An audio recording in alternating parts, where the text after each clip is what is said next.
Well, howdy there, y'all. Welcome to another spine-chilling episode of Old Montana Cowboy. I'm your good old host, Merle, and I'm here to share some downright terrifying stories about park rangers, campers, and the deep, dark woods that'll have you sleeping with one eye open. I'm a bit shaken, as the sighting took place tonight. So me, 18 female, and my boyfriend, 21 male, were walking home from a movie. We got to the point where we normally say goodbye, and I walked the rest of the way home. We were standing, talking. Suddenly, my boyfriend turned to look at something in the distance. He was focused on it.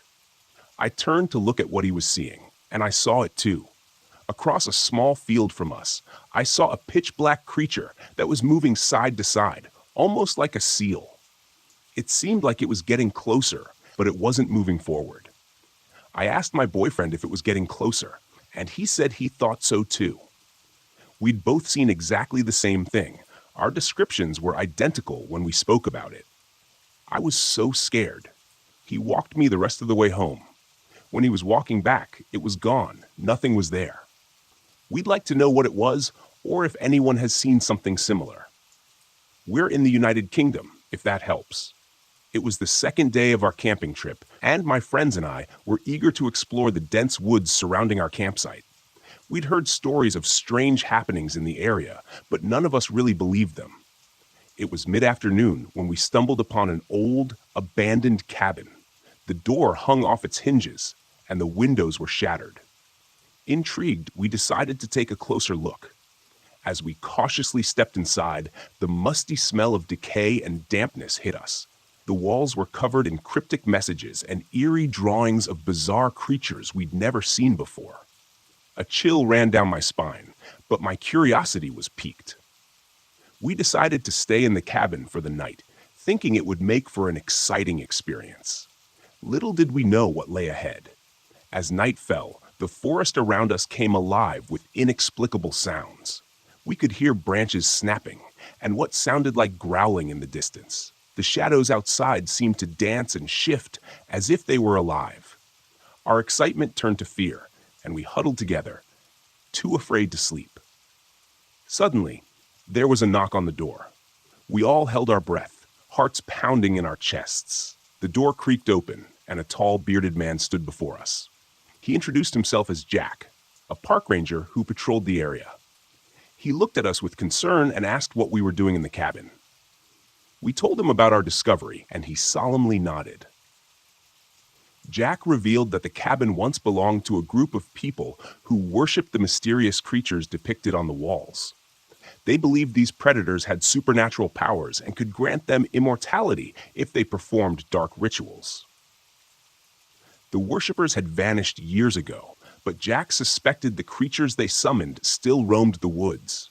He urged us to leave the cabin immediately, as the creatures were known to be drawn to the energy within it. With Jack leading the way, we hastily packed our belongings and set off through the dark forest. Our flashlight beams cut through the shadows as we made our way back to our campsite. The sounds of snarling and snapping branches seemed to be closing in on us. Jack remained calm, guiding us through the darkness and occasionally murmuring a reassuring word. Finally, we reached the safety of our campsite, exhausted and shaken. We thanked Jack for his help. He advised us to leave the area first thing in the morning, as the creatures would likely still be searching for us. We agreed, knowing we'd barely escaped a terrifying fate. That night, we huddled together in our tents, unable to sleep. We could still hear the distant howling of the mysterious predators, a haunting reminder of the dark secrets hidden deep within the woods. As the first light of dawn crept into the sky, we packed our things and left, grateful for the wisdom of the park ranger who had saved us from a nightmarish encounter. My name is Jack, and I was a government worker sent by the United States administration to track down a Bigfoot that had escaped from a CIA science experiment. I was a seasoned tracker, chosen for the job because of my years of experience in the deep woods. As I ventured deeper into the forest, I couldn't help but feel a sense of unease. The trees were thick, and the shadows seemed to stretch on forever. As the hours ticked by, my unease turned to outright fear. It wasn't long before I caught my first glimpse of the Bigfoot. It was unlike anything I had ever seen before, a towering creature with matted fur and sharp claws. It seemed to be watching me, studying my every move with a keen intelligence I hadn't expected. At first, I thought I could capture the Bigfoot alive and bring it back to the scientists who had created it. But as the days wore on, I realized the creature was too powerful for me to handle. Then, the attacks began. The Bigfoot seemed to be hunting me, stalking me through the woods with ruthless determination. I was no match for its strength and agility, and I knew my only hope was to outsmart it. But as I delved deeper into the mystery of Bigfoot's origins, I discovered a document that revealed a sinister truth. The scientists who had created the creature weren't working for the US government, but for a secret organization with its own agenda. They had betrayed me and the entire nation. Now I was caught in the middle of a deadly game of cat and mouse. In the end, I found out that the CIA had caught Bigfoot and jailed him. This experience left me shaken. I wanted to expose the secret organization. I couldn't shake the feeling that there was more to the story. The scientists had hinted at the existence of other experiments, other creatures they had created and released into the wild. I couldn't ignore this knowledge, so I began to dig deeper, determined to uncover any other secrets the government might be hiding. It wasn't long before I stumbled upon something that chilled me to the bone. The scientists had been experimenting with human DNA, splicing it with that of animals to create hybrid beings, stronger, faster, and more intelligent than any human. And they had released these creatures into the wild, hoping to study their behavior. I knew I had to act fast before the hybrids could cause any more harm. But the scientists were one step ahead. They set a trap I couldn't escape. One day, while I was going to work, a dark black van parked outside my home. To cut a long story short, I was captured, taken to a secret facility deep in the forest, and subjected to experiments of my own. They wanted to create the ultimate hybrid, combining the strength and agility of animals with the intelligence and cunning of a human. For weeks, I was poked, prodded, and injected with all manner of strange substances. I was given drugs that heightened my senses, and I could hear the creatures outside my cell pacing and growling in frustration. But despite everything they did to me, I refused to break. I knew if I could just hold out long enough, someone would come looking for me. And sure enough, after what felt like an eternity, I heard the sound of gunfire and the unmistakable voices of my fellow rescuers, the just men of the United States government. I emerged from the facility a changed man, scarred by the horrors I endured, but stronger, smarter, and more determined than ever to uncover the truth and bring the scientists to justice. As I walked away from that facility, leaving behind the horrors of the deep woods, I knew I had found my true calling: to fight against the shadows and the secrets that threaten to consume us all. My wife and I were traveling to the Smoky Mountains from Ohio on an anniversary getaway. We usually avoid highways and prefer the scenic, slower-paced state routes of my childhood. This trip stood out as quite a disaster. We struggled with both GPS and paper maps. Navigation errors aren't the norm for us, and we quickly found ourselves in an uncharacteristic argument. It got heated, but didn't make sense. It was like we were speaking different languages and looking at different maps. We eventually found ourselves in increasingly less populated areas and poorer road conditions. For those unfamiliar with central Kentucky, the forest is hilly and expansive, dotted with small towns and the occasional privately owned farm amidst all the federal land. We eventually quieted down, anxiously following the GPS as it cut in and out. Her anxiety grew until the GPS suddenly chimed, "Turn left now." I responded by reluctantly starting the turn when my wife suggested it must be a shortcut we didn't know about. Upon completing the turn, I slowed. The road took a sudden drop in quality, potholes large enough to get a tire stuck in, overgrown scrub on the edges, and ominous gnarled vines hanging down. The hair stood up on my neck, as it still does now while I write this. I brought the car to a stop and asked my wife, "Are you sure about this?" "No, we need to turn around," she started to say. but stopped. She froze, staring at her phone, not like someone frozen in fear, trembling, but completely motionless. I instinctively slammed it in reverse, backing up to return to the course we were on. As we reached the end of our turn, I slammed it in drive, but went nowhere. The rear of our early 2000s Lincoln was lifted off the ground. Before I could process what was happening, something charged from the woods to our right. At first, it was just a large red blur that moved with a speed and grace that seemed unnatural given its grotesque appearance. As it closed the gap, it became clear that it was running on all fours, but only partly so. Its forward movement was agile but uneven, irregularly using its arms along with its oddly bent hind legs. It almost looked like its limbs were still growing. Eventually, it rose to stand on its hind legs, its hands pressed against the glass. Up close, what I thought was fur seemed more like strands of rotting flesh, thick as a shaggy dog's coat, and it reeked overwhelmingly of rotten fish and moss. Its hands looked nearly human, if not for the decaying flesh and long claws. The face sticks with me as much as the smell, vaguely human, twisted and pulled forward into a canine shape with large, pointed ears perched atop its head. Inside its snarling mouth were long, narrow teeth that looked almost too large to close. But the eyes were the worst, bloodshot and yellow, leering at my wife with a hunger that promised unspeakable things. When you're in a fight-or-flight situation, you usually get that distinct moment of clarity where you make your choice, even if it's one you're ashamed of. In that moment, I felt like a small dog trying to defend my mate from a rabid wolf. I stomped the gas pedal and bellowed hard, "Go now!" In a series of loud noises that sounded more like barks than human speech, the thing jolted. Suddenly, the rear of the car dropped, leading to a loud peel-out. It kept pace with us, scratching at the car and banging on it until we hit 45 miles per hour, driving wildly through the winding country roads until we finally saw the lights of a town in the distance. We parked in a well-lit lot next to a gas station in the town center. We busied ourselves inspecting the car, reluctantly sharing what we thought we saw. She was in tears, sobbing about the pressure she felt in her head, that she had been conscious but paralyzed.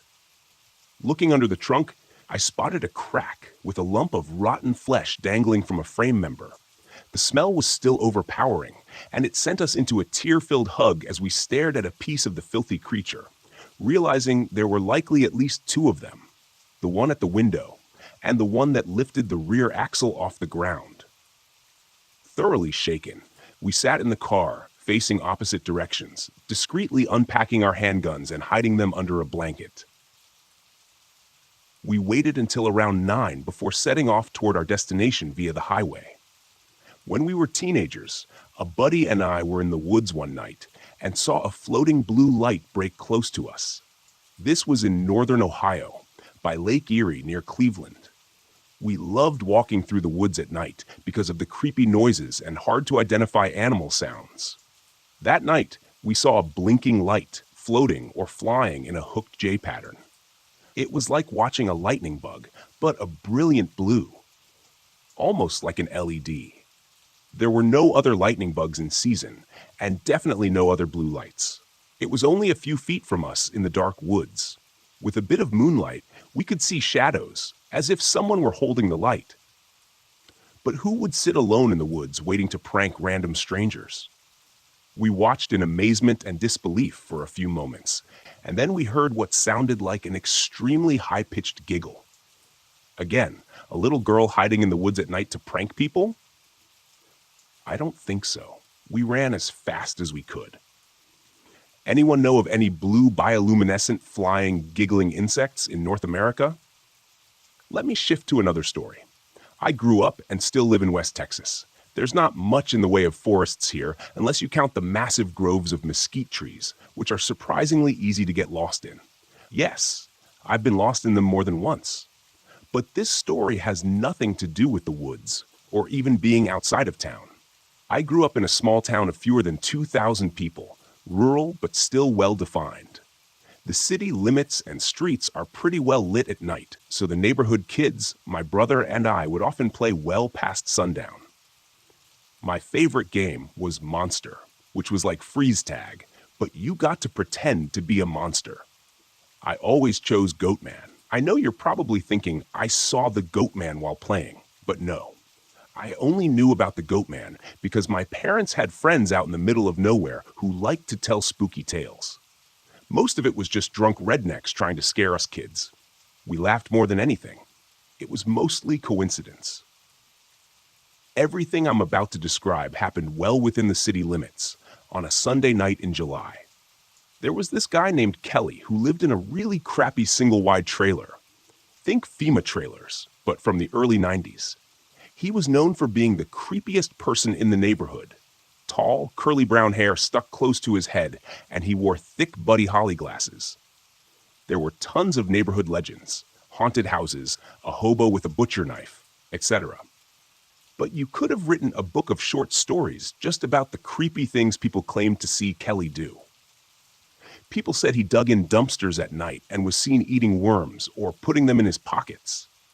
A friend's mom even said she once saw him pick up a road-killed kitten and stuff it down the front of his pants. The fact that adults were part of the rumor mill made it worse. Apparently, he had an older brother named Bo who was mentally handicapped and lived with him, but no one ever saw him. There was an old green bike under the carport that supposedly never moved again after Bo disappeared. Even at 5, I considered myself a rational kid, but I still spread rumors. The only one I never repeated was anything about Kelly, because I was legitimately afraid of him. One night, while my friend and I were playing alone, my brother was at a sleepover. We had the back gate open and were moving between the backyard and the alley. At one point, my friend Alex made a weird oinking noise and asked why I'd made it. I hadn't. I shrugged it off, eager to keep playing. About 30 minutes later, we heard a loud metallic thud from the dumpster. We ran to peek through the gate. Limping across the overgrown lot behind our house was a figure moving with jerky, unnatural motions, like claymation. I got that uncanny valley feeling immediately. Alex, trying to be tough, yelled, "Hey!" twice. The figure spun around almost off balance and began walking toward us with the same jerking motion. Alex had a flashlight around his neck. His mom made him wear it at night. He twisted it on. It was definitely Kelly. He stopped when the light hit him. He was about 20 feet away. His arms looked distorted, normal at the biceps, but tapering after the elbows, drawn close to his chest like chicken wings. He wore a flannel shirt several sizes too small, unbuttoned. You could see multiple teeth on his exposed chest. His nose looked smashed flat like a pig's snout. We stood there, frozen, for what felt like forever. Then he half whooped, half squealed. I ran. Alex ran too. I don't think he stopped until he got home. My parents chalked it up to playing in the dark, but I swear, before bed, sitting on the toilet, I heard sniffing at the bathroom window. Loud sniffing. For the rest of our time in that house, I had anxiety every time I was in that bathroom at night. Kelly became even more reclusive after that. No one believed us. The only time I saw him again was when he was on his trailer roof.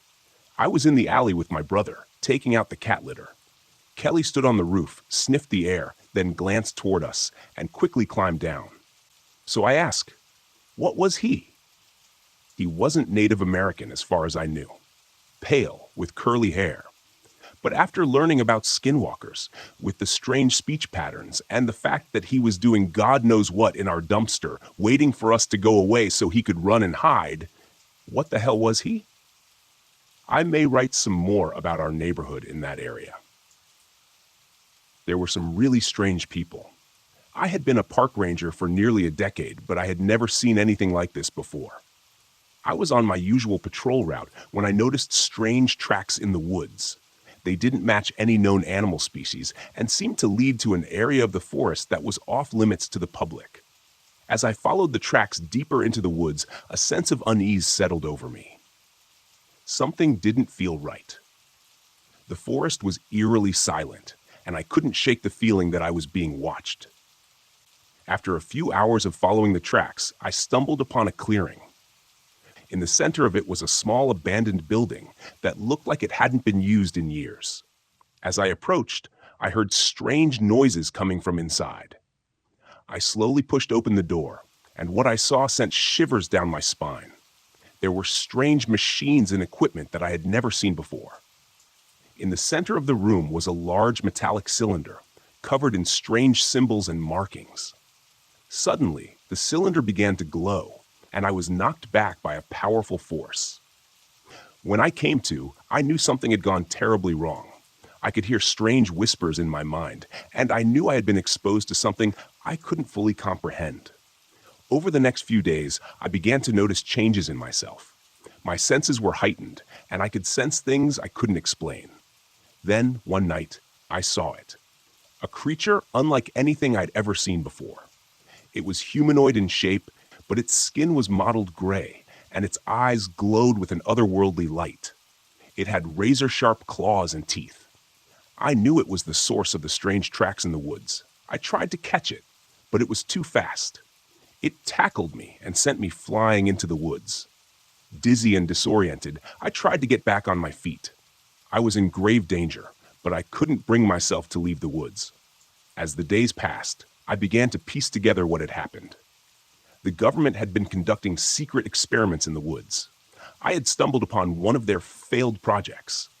The creature was the result of their twisted work, and now it was loose. I knew I had to stop it, but I couldn't do it alone. I contacted the authorities, but they dismissed my claims as the ramblings of a madman. So I remain in the woods, the Lone Ranger, battling a creature that shouldn't exist. I don't know how long I can hold out, but I do know I won't give up until the creature is captured or destroyed. I'm a female, and this occurred 2 years ago when I was 18. This took place in Maine. Every summer, my family and I go up to camp in Dedham, near Ellsworth. It's about a 3-hour drive from my house. The camp itself is about an hour from the nearest town. I've been going to this camp my entire life. My family owns it, and we've never had an incident like this before. I was watching TV in the middle of the night. Both of my brothers and my parents had gone to bed. I heard a noise coming from the kitchen and realized the dogs needed to go outside to do their business. I took my brother's 2 pit bulls and my Affenpinscher, a tiny dog, outside. After turning on the porch light, I walked around the front yard and let the dogs off leash. It's so incredibly dark in the woods in Maine that the porch light only illuminated the porch and nothing else, so I tried to keep an eye on them. I was momentarily distracted when I saw a loon, a wild bird, on the lake. When I looked back, I saw that the pit bulls were both staring at something in the woods. I couldn't see what it was, but I assumed they had seen a squirrel or a raccoon. Then I realized I didn't see Alfie anywhere. She's an awfully small dog and completely black. I called for her a few times and heard soft whimpering right where the dogs had been looking earlier. I took a few steps in that direction, calling her name again, worried she might have gotten her paw stuck between the rocks or gotten caught in a snake hole. Suddenly, I felt something move behind me. I whipped around and looked down. It was Alfie. She'd been staying close to me the whole time. I just hadn't seen her. So naturally, I thought, if Alfie is here, what the hell is in the woods? I took another step forward, and the pit bulls began to growl. They were slowly advancing, now on either side of me, staring into the blackness of the woods. I quickly picked up Alfie and began to back away slowly. I didn't know what was out there, but there are lots of animals in Maine, and I figured the dogs knew better than I did. Just as I turned around, I heard the most bone-chilling thing I've ever heard in my life. From the direction of the woods, I heard something, or someone, call Alfie's name. It sounded like it was trying to mimic me, but it was all wrong. The voice was distorted, almost wailing. I freaked out and ran inside with the dogs. I had no idea what was out there in the woods. Our camp is essentially a log cabin overlooking a lake. Our nearest neighbor, also family, lives at least half a mile in the opposite direction, away from where the voice had come. What do you guys think? This happened between 1986 and 1989. My uncles and cousins lived in Lamy, an area in the extreme south of Porto Alegre, Brazil. My uncle, now deceased, had a small boteco, a Brazilian restaurant, in that region. At the time, the nearest neighbor was more than a kilometer away. Pastures and century-old trees dominated the landscape. To serve the area, there were 2 buses in the morning and 2 more in the early evening. At that time, there were rumors of a very large animal with the body of a man and the head of a beast seen nearby. People said it attacked both animals and humans. Several people claimed to have been attacked but escaped. Others swore they had lost livestock to the creature. My aunt, very skeptical and dedicated to her children and daily chores, didn't pay much attention to what she called people's inventions. But one day, her disbelief was put to the test. She and one of my cousins were returning home by bus in the dark of night. Less than 10 people were on board. At one point in the journey, something very large came out of the bushes and hit the right side of the bus before disappearing again. The impact startled the driver, who lost control and braked hard, stopping partially in a ditch. Despite the scare, no one was hurt, but everyone was terrified. The driver, irritated and cursing, left the bus to check the damage and call for help. Everyone else stayed inside. A few minutes later, a strange grunt echoed nearby. Witnesses said it couldn't have come from an animal or a human being. Panic spread. People crowded near the conductor's chair. Silence took over. Suddenly, another blow struck the same side of the bus. Everyone jumped and ran to the other side. Some began to cry and pray. One woman lost control. My aunt, afraid but protective of her son, stayed by his side. The bus began shaking violently, as if something enormous was trying to flip it over. Through the windows, they could see a large figure, but couldn't make out details. Then, just as suddenly, everything stopped. Whatever it was began to walk toward the front of the bus, where the door was still open. My aunt was so terrified, she wished for death rather than see what was coming. Before the creature entered, a foul, unbearable stench filled the bus. Everyone fled to the back, huddling into a single mass of terrified bodies. Those who dared to look said they saw a large naked man with dark skin, the head of a goat with massive horns and glowing yellow eyes. He stopped at the turnstile, breathing heavily, then turned and disappeared into the bushes. Sobbing broke out. People were in shock. A few long minutes later, another bus pulled up. The second driver had been called to help. He was informed of what had happened and went to find the first driver, who hadn't yet returned. Fortunately, the man was found walking back along the road after contacting the bus company. The military brigade, ambulances, and even television crews soon arrived. The case was covered for months, with newspaper articles and interviews with witnesses. Search parties looked for the creature's tracks, but nothing was ever found. Apart from a few dead animals attributed to the creature, there was no evidence. Today, that region is populated and very different from how it was then. The mystery of what attacked the bus remains unsolved. Thanks for listening, cowboys and cowgirls. Hope you enjoyed these stories. Tomorrow, we dive deep into the horror of the American countryside. See you then.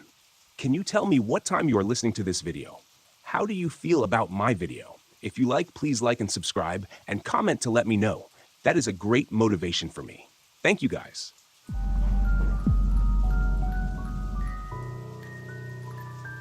I'm a seasonal caretaker at a national park in Alaska. I won't say which one because I still value my job, and I've been warned by my employers to keep my mouth shut about anything unusual I've seen during my time here. That being said, there are some very strange things that I've seen over the last 4 years, and I figured I'd share some with you. You may not even be aware of what a seasonal caretaker is, and that's completely understandable. Generally, it's not that exciting, if I'm being honest. I start my season when the park is closed for the winter, and it's my responsibility to make sure that the various cabins and public buildings are maintained and that the snow is kept cleared from the roofs to prevent any damage, that sort of thing. It's a lonely job, and if you're a people person, it's probably not for you. It takes a bit of an odd duck to willingly put themselves into exile for 3 months at a time, knowing that there's no way out until the snow begins to melt and the plows can start clearing some of the access roads that lead out to my cabin. I do have a snowmobile, that I can use to take the 3-hour trip to the nearest ranger station if I need to. But it's not like a quick trip to the corner store. It's just fine for me, though. I've always been a bit of a loner, and I have Max, my Jack Russell Terrier, to keep me company. The job isn't very demanding. I typically only spend a few days each week tending to my responsibilities, and the rest of the time is mine to do with as I please. A few years ago, I took up nature photography as a hobby to pass the time, and I've even had a few of my pictures published by an organization you'd recognize by name. I have framed copies of those magazines hanging on the wall behind me right now. As a matter of fact, a lot of people come through this park during the more temperate months. It's probably one of the most popular places for outdoorsy folks to explore in this region of Alaska. In the winter months, however, it's completely deserted, except for a few lonely ranger stations and the like. I'll go for weeks at a time without seeing a soul, and the only person I speak with any regularity is my ranger buddy. We'll call him Rick, who I check in with a few times a week on the radio. Aside from that, it's just me and Max. I'm not sure how best to go about telling you about some of the things I've seen up here in the dark, frozen days of winter, so I'll just dive right in and tell you about the shades. At least, that's what I call them when I'm talking to myself.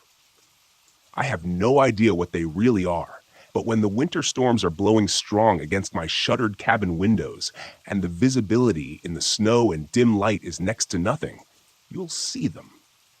It's almost like looking at someone moving behind a pane of frosted glass, all indistinct and shadowy. At first, I just thought my mind was playing tricks on me, finding patterns in the chaotic static of all that falling snow. But then I started hearing them as well, like murmurings, just loud enough to hear over the howl of the wind, but too quiet to recognize as any sort of intelligent speech. It's enough to set you on edge. I can tell you that much. They tend to only show up during a heavy snowstorm, and the fiercer the storm, the closer they'll come to the cabin. It's gotten to the point where I'll make sure I've locked all my doors and windows long before nightfall if I know there's a storm coming. One time, during an especially nasty blizzard, I could actually hear them moving around my cabin, like some sort of nightmare parade. That night was bad. At one point, I actually saw and heard the doorknob on my front door turning, all slow and deliberate, accompanied by what sounded like soft scratching on the wooden surface. The worst of it, and I'll swear on a stack of Bibles that it's the truth, was the faint whispering that kept calling my name just on the other side of the door. That went on for an hour or more. Even now, if I close my eyes, I can still hear that cold, hollow voice. It's what I imagine a person would sound like if their soul were ripped from their body. I suppose I'm being a little overly dramatic, but it's the only way I can describe it. Alive, but also lifeless. I don't know a better way to explain it. No reason to dwell on it, I guess. I will say that I'm not sure what would have happened if I hadn't remembered to throw the deadbolt that night. I'm not interested in finding out. But thinking about it makes me anxious. I mentioned it to Rick the next day, after the storm had quieted and I could get a radio signal out. I expected him to laugh at me for letting myself get all spooked by the dark, but he didn't. He very calmly and firmly told me that it was better not to talk about them at all, and to just make sure I kept myself locked up nice and tight when the heavy snowstorms came. I tried to prod him for more information, but he just refused to elaborate any further. The only thing he would add was that not everything sleeps when winter comes on up here. I have to admit, he creeped me out even more with that little zinger. He definitely knows something about them, and I'm going to try to pin him down one day and get more information. The next thing on the list is the car graveyard. I kid you not, if you explore far enough off the beaten trail out here, chances are pretty good you'll find one. A car or truck just inexplicably deposited in the middle of backwater Alaska. Like that makes any sense at all. The first one I ever saw was an early 2000s BMW coupe, looking like it was just off the showroom floor. except for the fact that half of it was embedded in an old spruce that had probably stood there since before cars even existed. It almost looked like the tree had grown around the car, or maybe the car had been interposed into the tree. I don't know how it's possible. I just know that it was there. I've seen a few of them during my time here, sometimes trapped in the trees like that BMW, and sometimes just sitting in the middle of an open space of ground. Every one of them looked like they were fresh off the road, and none of them had any logical way they could have gotten out there, even without the whole stuck in the trees part. The most unnerving thing about the cars, though, is the clothing. I've stopped looking and just tend to avoid going anywhere near one if I see it. But the first time I saw one, my curiosity led me to check it out. I tried the doors, but they were all locked. When I looked in through the windows, though, I saw the damnedest thing. In the front seats, it looked like someone had laid out clothes, pants, shirts, socks, shoes, the whole deal, and strapped the seatbelts around them. It was like the people in the car had just vanished mid-drive, leaving their clothes behind just the way they'd been wearing them. Eerie is one word for it. But if I'm being honest, it scared the hell out of me. The other thing about the cars is that you won't find the same one twice. When I saw that first BMW, I came back out the next day with my camera to take a picture of it. But it wasn't there anymore. I thought I'd simply forgotten where it was, or I'd gotten turned around. But then I saw my boot prints in the snow from the day prior, and I knew I was in the right spot. I tried to report this to the Rangers as well, but Rick told me they wouldn't even send someone out to investigate them anymore. By the time anyone got there, they'd be gone. Apparently, reports of this sort of thing have been coming in periodically over the last 20 or 30 years, and nobody knows anything about them. He did tell me that one of the Rangers had found one once, a school bus from Texas, if you can believe that. In each of the rows of seats were piles of empty clothes, with the exception of the driver. The ranger that found it said the driver was sort of there, but not really, almost like a blurry hologram frozen in time. He said the driver, an elderly man, looked like he was frozen in some terrified scream, all wide-eyed and gaping-mouthed. The ranger tried to get into the bus using the rear emergency door, but when he got the door open, a loud buzzing sound filled his ears, and a high-frequency vibration ran through his body like an electric shock. He said the closer he got, the more intense the sound and sensation became. Before he could take even a step inside the bus, it grew so strong that he thought he was going to pass out. The best he could describe it was like when you have two strong opposing magnets that you're trying to push together. The more you push, the stronger the resistance becomes. He said it was almost like the universe was somehow keeping him out of that bus, like he didn't belong in it. He stumbled away from it and spent the next day in bed, sicker than a dog. When he came back out a few days later with some other Rangers, the bus was gone. I can't really speak for the buzzing and vibrating personally. I just know that I avoid them whenever I see them. They're just not right. The last thing I'll tell you about is the bridge. About a mile or so away from my cabin, along a maintained footpath, there's a rope bridge that crosses a deep ravine. To the side of it, there's a bit of rock jutting out that's used as a kind of observation point. You know what I mean? Where hikers will stop and take selfies along their trek to post to Facebook or Twitter or whatever. The Parks Department even went through the trouble of installing handrails along the edge of it to prevent anyone from falling to their death. Of course, there aren't any hikers here during the winter season. The park is technically closed, and all roads leading into the area are blocked by chains to prevent anyone from driving in and getting into trouble with no possibility of rescue. I hike down that path probably once a week, looking for new photo opportunities to occupy my time. It's a beautiful walk, and the whole landscape seems so crisp and fresh without people tromping all over it. I've gotten some incredible shots of the bridge, but I don't dare step onto it when it's this cold. The boards are constantly frozen and slick with ice. I'm pretty sure it wouldn't take much of a misstep to fall on my ass and slide out from under the waist-high rope handholds. I'd be falling 200 feet to the rocks below before I even realized what was happening. Here's the weird part, though. Invariably, when I reach that bridge, I'll find multiple sets of footprints leading up the rocky outcropping, but none of them leading away from it. They come from all different directions, some from the path and others straight out from the trees, but they all seem to stop at the edge of the ravine. They're various sizes and stride lengths, some of them very small and others so large they have to have been made by some massive hulk of a person. The first time I saw them, I was afraid that some trespassers had gotten too close to the edge and fallen over. But when I spent the better part of a day making my way carefully to the floor of the ravine, I couldn't find any sign that anyone had been there besides me. I'll be the first to admit that I'm no tracker, but even I can tell when footprints in fresh snow lead to a place and don't return. I've walked out onto that outcropping myself once to see if I could figure out where all these people had gone. Maybe there was a hidden path that I wasn't seeing.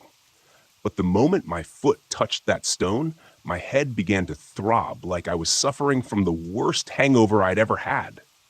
When I staggered back from it, the pain disappeared like it had never been there, and I was left with a pretty insistent nosebleed for the rest of the afternoon as my only souvenir. I didn't try again. Max won't even go anywhere near it. He'll start whining as we start approaching that part of the trail. Mind you, this is a dog that I've had to wrestle inside the cabin on multiple occasions because he's so incensed that a pack of wolves dared wander too close to his territory. For all of his small stature, he doesn't seem to have the self-preservation gene that tells him when he should be afraid of something.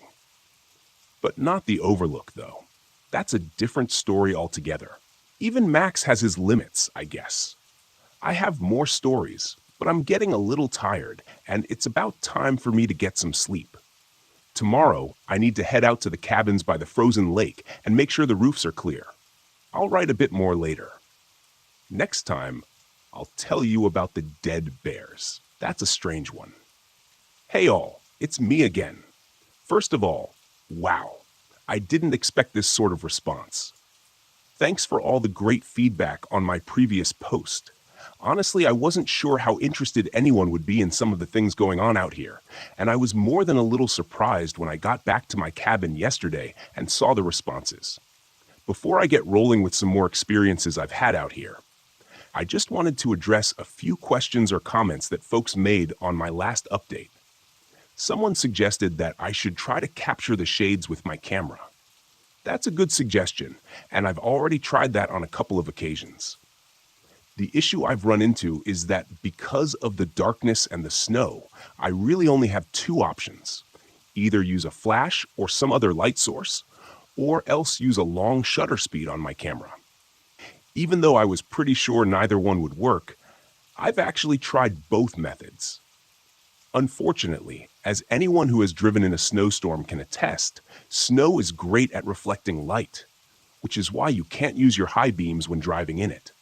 The light just reflects off the snow and back into your eyes, effectively blinding you. My results using this method were about what you'd expect. Nothing but a complete whiteout in the captured images. Using a slow shutter speed didn't yield any better result at all. All I got were images of completely incomprehensible motion blurs. I suppose there are probably better camera rigs out there that may be able to overcome some of these challenges, but I don't know of them. Even if they do exist, they're probably well outside my budget. The National Park Service doesn't exactly pay seasonal caretakers in gold bullion. There was also a concern that even though I'm trying to remain anonymous, I've given away enough details about myself that my employers could easily identify me. Don't worry about that. Firstly, there are more than 20 national parks in Alaska, covering over 50 million acres of land. Believe it or not, it actually contains the majority of the national parkland in the entire United States, something like 65% of it. As you can imagine, there are a lot of folks spread out across the state doing similar jobs to mine. It's hard to envision exactly how expansive Alaska is and how much of it is covered with stark wilderness until you've been here and seen it for yourself. I guess I didn't have the faintest clue before I got here from the lower 48. The bottom line is that it's pretty unlikely anyone from the NPS will be able to identify me from what I've told you about myself. If they do, I guess we'll cross that bridge then.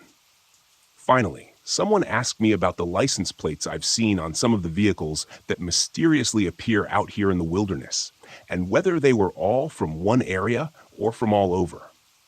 I've previously mentioned that I tend to avoid them if I come across them anymore. But I can tell you that the first car I ran across, the BMW, had a European-style license plate on the front. I assumed at the time it was just one of those trendy plates that folks in the US sometimes put on the front of their European cars for decoration. But it's possible that it was legitimately from somewhere in Europe. I'm not sure. I recall that it was white and blue, but beyond that, I don't remember much about it. Of course, the bus that the ranger found had Texas plates on it, but I don't know about any others. Sorry. Okay, so now that I've cleared those points up, let's dive into some of the other things going on out here. Since I mentioned it in the previous post, I'll start off with the bears. So you probably know this, but Alaska has some of the largest and most dangerous bears in the entire world. Fortunately, the Kodiak and the polar bear aren't generally found inland up here, but we still have more than our fair share of grizzlies and large black bears, both of which are apex predators and will make quick work of the unwary or unprepared. Now, since my contract covers the colder winter months, most of these bears are hibernating during my time here. That being said, not all bears hibernate, especially if they're in an area of plentiful food supply. Also, even when they are hibernating, they'll still become pretty active from time to time. So you definitely can't let your guard down if you want to stay on the side of the grave. It's a pretty safe bet that anyone who works up here, especially alone, tends to carry a rifle as well as a large caliber handgun whenever they're outside of their cabin. I'm no exception to that. I carry a 4.5-70 lever action over my shoulder and a 500 Magnum revolver in a chest holster. At first glance, it may seem like overkill. That is a tremendous amount of firepower, after all. However, the first time you catch a glimpse of a mama grizzly with her cubs and realize that you're looking at an 800-pound predator that can run you down in a heartbeat, you'll start wondering why I don't carry even more. The reason I mention all this isn't to give you the impression that there's some sort of mythical monster hiding behind every tree, just waiting to pounce, only that they represent the top of the food chain up here. Period. Nothing, and I mean nothing, short of a pack of starving wolves, will even threaten one. And even that's only been documented on a handful of occasions. They're massive, powerful, and aggressive, and if you live out in their territory and don't keep your head on a swivel, you're an idiot, and probably soon to be converted into bear scat. So all that being the case, I'm sure you'll understand what it means when I tell you something is killing big grizzlies out here. I'm not talking about poachers or indigenous hunters or anything like that. I'm talking about something, as in not humans, and definitely not hungry wolves. But let me back up a step. My first season up here as a winter caretaker was a hell of a learning experience. Just trying to figure out the necessary maintenance routines and learning how to navigate around my area of responsibility was a little overwhelming. One day, I was returning from making my rounds out to one of the ranger stations that was shut down for the winter, and ended up taking a wrong turn on the trail. By the time I realized my mistake, I was already a fair distance along the new path and wandering into unfamiliar territory. Just as I was getting ready to turn around and retrace my steps, I topped a rise and was suddenly faced with the unmistakable form of a grizzly, not 30 feet along the path ahead and facing away from me. I've got to tell you, I almost pissed myself as I fumbled to unsling my rifle from my shoulder. It's a damn good thing I didn't actually need it at that moment, because I discovered to my dismay that I had stupidly slung my shoulder pack over top of the rifle sling, effectively trapping it against my body. Stupidity and complacency are what get you killed out here, folks. And I could have been a perfect example of both at that moment. As it turns out, the bear wasn't moving. It was just standing there, perfectly still, its hindquarters facing me. And I knew instinctively that something was wrong with it. Giving up on my rifle, I grabbed my handgun from its holster and cautiously approached the grizzly, my eyes intent on the bear and prepared for the slightest hint of movement. The closer I got to it, though, the more certain I became that it wasn't going to suddenly lunge at me and give me a lesson on exactly where in the food chain I was placed. Here's where it gets surreal. Before I got close to it, I had already recognized that it was dead. What I couldn't explain was why it was still standing. It had clearly been there for a while, as there were no paw prints leading up to it in the snow. And as I rounded to the front of it, I could see the flesh around its muzzle was already starting to decompose and pull back from its skull. When I got a good look at it, I could see that it was missing tufts of fur here and there. Despite all that, it was still standing, like it had died and just forgotten to fall down. I looked it over pretty closely, which was still an unnerving exercise, dead or not. But I couldn't find any sort of wounds or blood that might indicate why it had died. It was then that I realized a couple of things. Firstly, that there were grizzlies in the area that were active. And secondly, nothing had scavenged the carcass. To say this is unusual is an understatement. Most of the top carnivores in this area, including wolves, wolverines, and foxes, supplement their diets by scavenging on carrion. The fact that this bear had died and remained completely intact wasn't just perplexing, it was unnatural. I reported the find to the ranger station and heard back later from Rick that there had been nearly a dozen other similar discoveries within that general area in the last 2 months. The NPS had even brought in some fancy zoological pathologists from Anchorage to figure out what had killed the bears. They spent 2 weeks in the field with the rangers examining the carcasses, and then one morning they were just gone. They had apparently been abruptly recalled without so much as a "by your leave." Immediately after that, the carcasses were destroyed and the investigation shut down. A week later, a rushed and astonishingly brief report came back indicating death by natural predation. No further investigation. Indicated natural predation? I'm not sure how a predator could have killed the bear I found without leaving a single mark on it or a trace of blood, let alone somehow keep it standing upright after death, and then deciding it wasn't even going to feed on the kill. I called bullshit, and so did the rangers. Rick told me his boss had tried to contact the pathologists for more information, but was told that they had all been reassigned and were no longer working with the Park Service. Not one to easily give up, Rick's boss tried calling a private cell number he had gotten from one of the pathologists during their visit. It went to a disconnected message indicating the phone was no longer in service.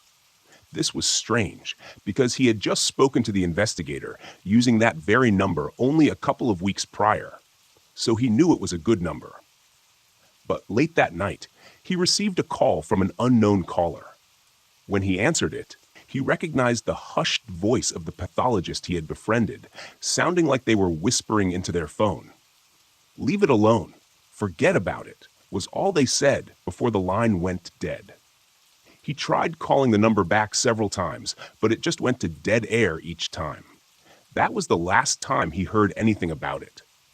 He tried following up within NPS, but somehow nobody was able to find the records that such an investigation had ever existed, or even that any reports of the dead bears had been filed in the first place.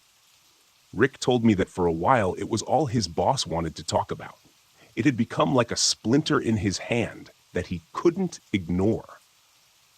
He called anyone he could think of in the chain of command at the NPS and any other agencies he thought might be able to provide some clue about what was going on. But he couldn't make an inch of headway. Then one day, he just stopped talking about it, like a switch had been thrown. One evening, Rick and his boss were having beers at the local bar after their shift and talking about how strange the whole thing was. Then, the next morning, his boss walked in looking a little shaky and out of sorts, went into his office, and closed the door. He didn't say 2 words to Rick that day. He never mentioned the incident again. A few times Rick had brought it up in conversation later on, and his boss just brushed the whole thing off and changed subjects, looking very uncomfortable about it. I don't know what happened, but if I had to guess, I'd say his boss was probably digging into something that wasn't meant to be dug into, and someone convinced him it was better if he just forgot about it. Look, I'm not some conspiracy theorist nutjob, okay? I just know the whole thing stinks to high heaven, and I'll just leave it at that. The other thing I'll tell you about today is what we call the Witch's Lodge. I'm not sure what it was originally. It's really not much more than a single-room log cabin built out in the deep bush. I've seen it a couple of times and been inside once. It's a bit of a hike from my post and not easily reached even by snowmobile, so I don't get out that way very often. Old abandoned cabins aren't really that unusual up here. You'll trip across them from time to time, although most aren't much more than a few walls and a collapsed roof after years of harsh Alaskan winters. The Witch's Lodge is a little different, though. As far as I'm aware, nobody's lived there in a long time, but whoever built it must have known what they were doing, because it looks every bit as solid and maintained as my own cabin. I'm not even sure how it got its name, honestly. I just know that's how it was introduced to me the first time. So that's how I'm introducing it to you. A couple of years ago, my ranger buddy Rick radioed me, asking if I wouldn't mind joining him in a search for a couple of missing hikers. A father and his 12-year-old son. I'm just a caretaker. I don't normally participate in ranger or search and rescue related activities, but apparently there wasn't anyone else available to accompany him that day. He had gotten a lead that the hikers may have been heading into my section of the park. In search and rescue efforts, especially during the dark Alaskan winters, finding someone quickly is critical if you want to find them alive. So he wanted to follow up on it sooner rather than later. Of course, I couldn't exactly refuse to help him, especially not when one of them was just a kid. A couple of hours later, I found myself trailing behind him through the knee-deep snow. We moved along a semi-familiar path for a while before turning left at a fork and starting along another trail I wasn't familiar with. He seemed like he knew where he was headed, like he had a particular destination in mind, and we didn't really talk much during the hike.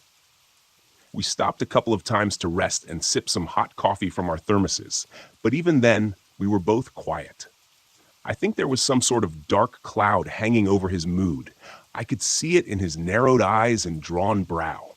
It was infectious, and soon started manifesting itself in the back of my own mind.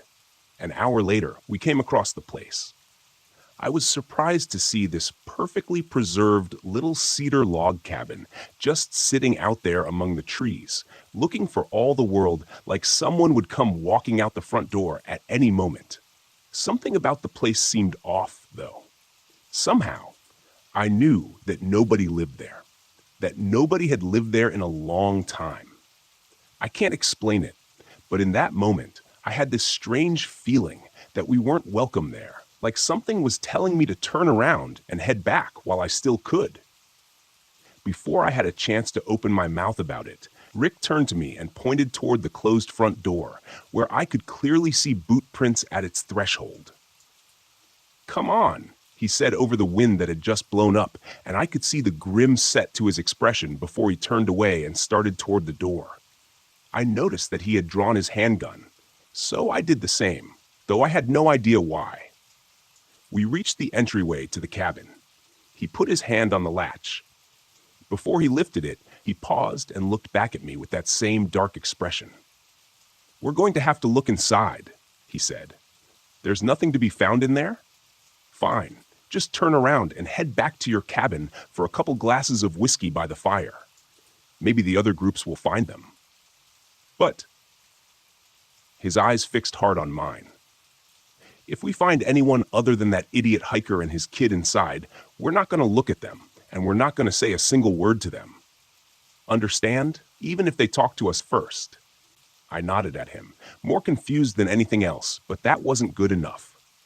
"I need you to say it, John, to make sure you understand what I'm telling you," he said, and the set of his eyes was so serious and determined that I repeated his instructions back to him without a second thought.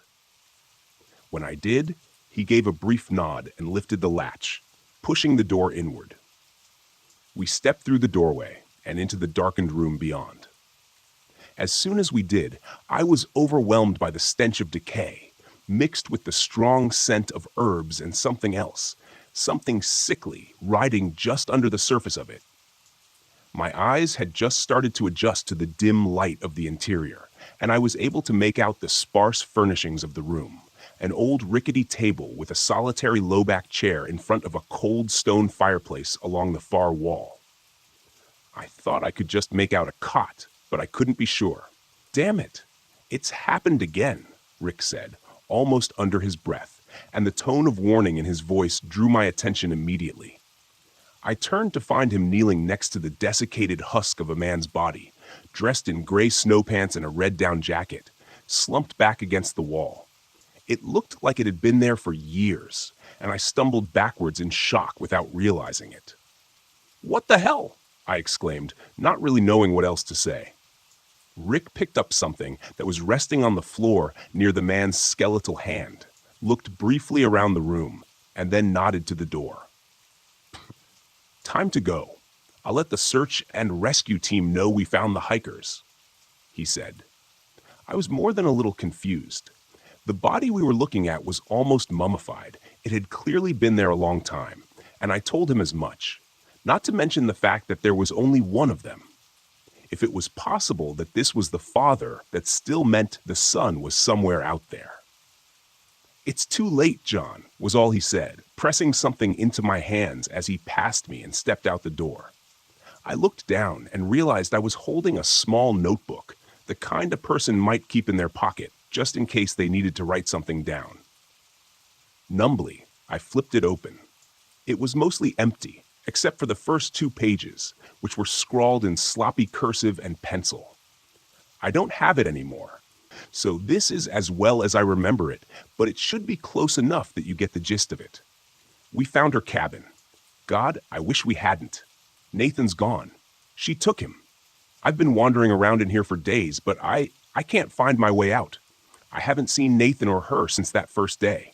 My boy is gone. How can I not find my way out? What's happening? I can hear her whispers taunting me, but it's always just a little further forward, around the next corner. I don't understand any of this. I'm so sorry." As it turns out, we did end up heading back to my cabin.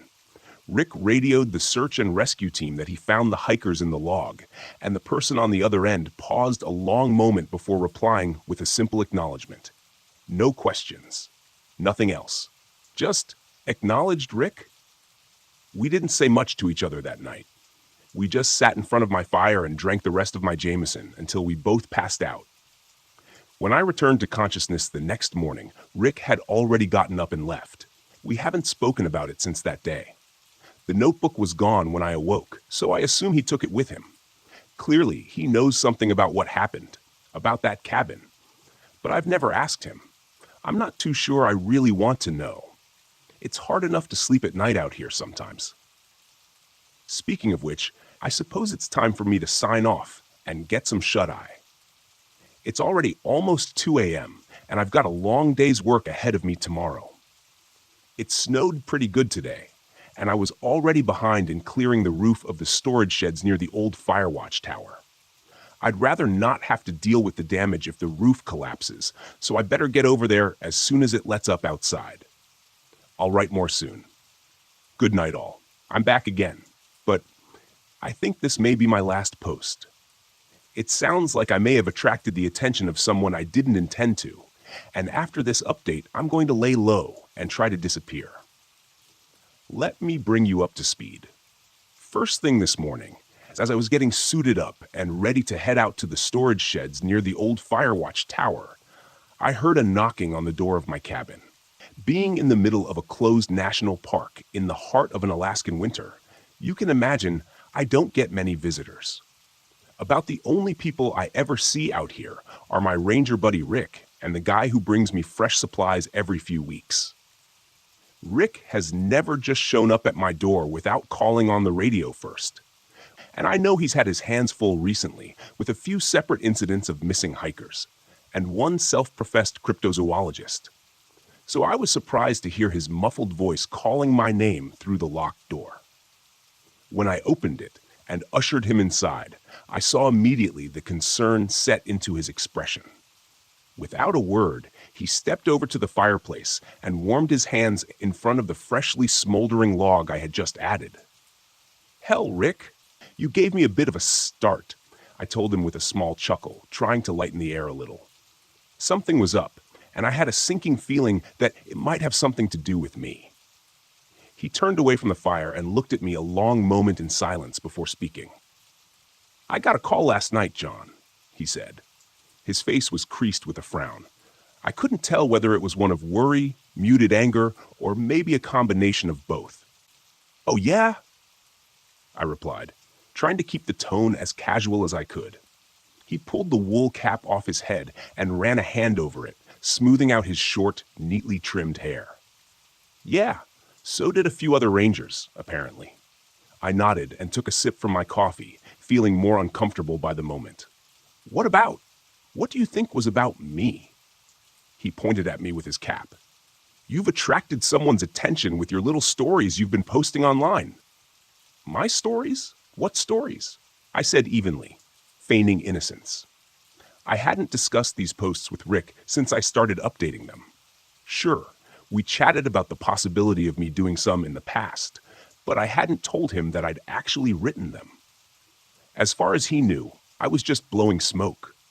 My palms began to sweat, despite the fact that my cabin's internal temperature was probably in the low 50s, even with the fire in the hearth. I'd been so sure that there was no way the NPS or the agency or anyone else could figure out who'd been writing these posts. I didn't stop to consider that they didn't need to figure it out themselves. All they needed to do was start poking around at the rangers in various areas. See, there's no way that anyone who wasn't intimately familiar with this area could have identified it just by the details I'd given. I'd even made sure to change the names of places and alter the descriptions of some of the events a little, just to try to make it that much more impossible for anyone to figure out who exactly or where I was. In retrospect, my mistake was obvious. If I was trying to identify the source of these posts, I'd probably go directly to the rangers who knew the territory even better than I do. I made the mistake of thinking that my friendship with Rick was strong enough for him to look the other way, to cover my ass. See, the Witch's Lodge isn't really known by that particular name around here. I just made that up as an alias for its real one. But I'm sure Rick would have been able to identify it immediately by reading what I'd written about it. The same goes for the other stories, too. And I'm also pretty sure that the other rangers would be able to recognize them for what they really were. Now that I'm really thinking about it, shit, I fucked up good this time. Okay, so here's the deal. There are things that happen out here, more than I've told anyone about, more than I was ever planning on alluding to in these posts. Things that they do out here, and things they definitely do not want anyone to know about. I thought I was being so clever by sharing this with you all and disguising the details enough that they couldn't be deciphered and traced back to me. Shit. Rick tilted his head at me and gave me one of those looks that told me he wasn't in the mood for any games right now. "You know the stories I'm talking about, John," he said in a flat tone. "The ones that I've told you time and again were a bad idea. The ones that I told you were going to get you into trouble." I tried to shrug it off, downplay it. Hell, they were just a few stories on the internet, Rick. I was just having a little fun. Gets lonely out here. We go stir-crazy sometimes. You know that. "Yeah, well, these little stories have stirred up trouble for us both," he said, settling his hat on the chair and turning away from me, back towards the fireplace. They know who wrote them. They know who you are. I just stood there in shocked silence, mouth hanging open as I stared at my friend's back. Sudden comprehension flooded my thoughts. My eyes grew wide. You told them? I asked, stunned. How could I have been so naive? Rick had a job to do. We all had jobs to do out here. We all had people we answered to. We all knew the score. He didn't turn to face me, but I could see his head fall a little in resignation. His face was probably twisted up in frustration at my recklessness, at the position I'd put him in, if I had to guess. I hope there was a little regret there too. I'd like to think that our friendship had been real enough. What did you expect? That they'd just look the other way again? This isn't the first time you pulled this shit, John, he said, glancing over his shoulder at me. I could see the darkness in his eyes in that brief moment, the resolve that had turned his features to stone, and I knew what was coming. The crackling of the flames from the fireplace almost covered the quiet sound of a fastener being unsnapped, but not quite. He was quick, but I had the advantage.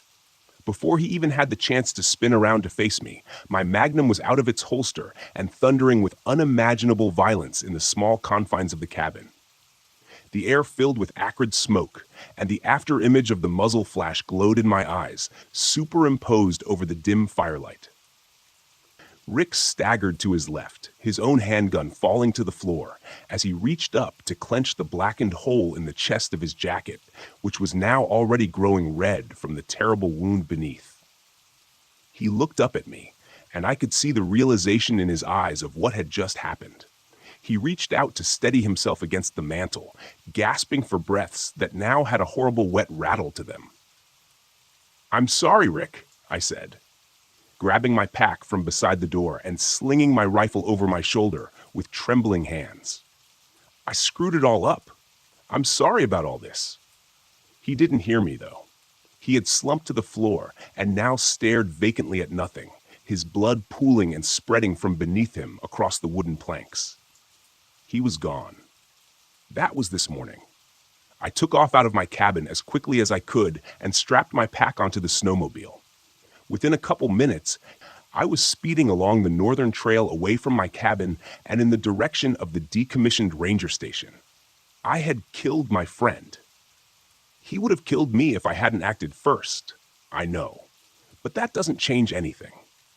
I've never used my gun to kill anything, man or beast. It was almost something that was there if I needed it, like a security blanket. But I never really thought I'd have to pull the trigger on anything. Shit. I've made a mess of this whole thing. I thought it was all over for me when I skirted a little too close to the edge back in Montana. But fortune had smiled on me, and the powers that be decided to give me another chance then. There wouldn't be another pardon for me this time. I'm sitting here in the back room of the old ranger station. I've concealed my snowmobile around back, covered by a tarp and whatever snow I could throw over top. It's starting to snow again outside, so I'm hoping that my tracks will be obscured before too long. Maybe it will buy me some time, just enough time to get some of this out there. To allow me to post some of the truth, I have no delusions about my capabilities.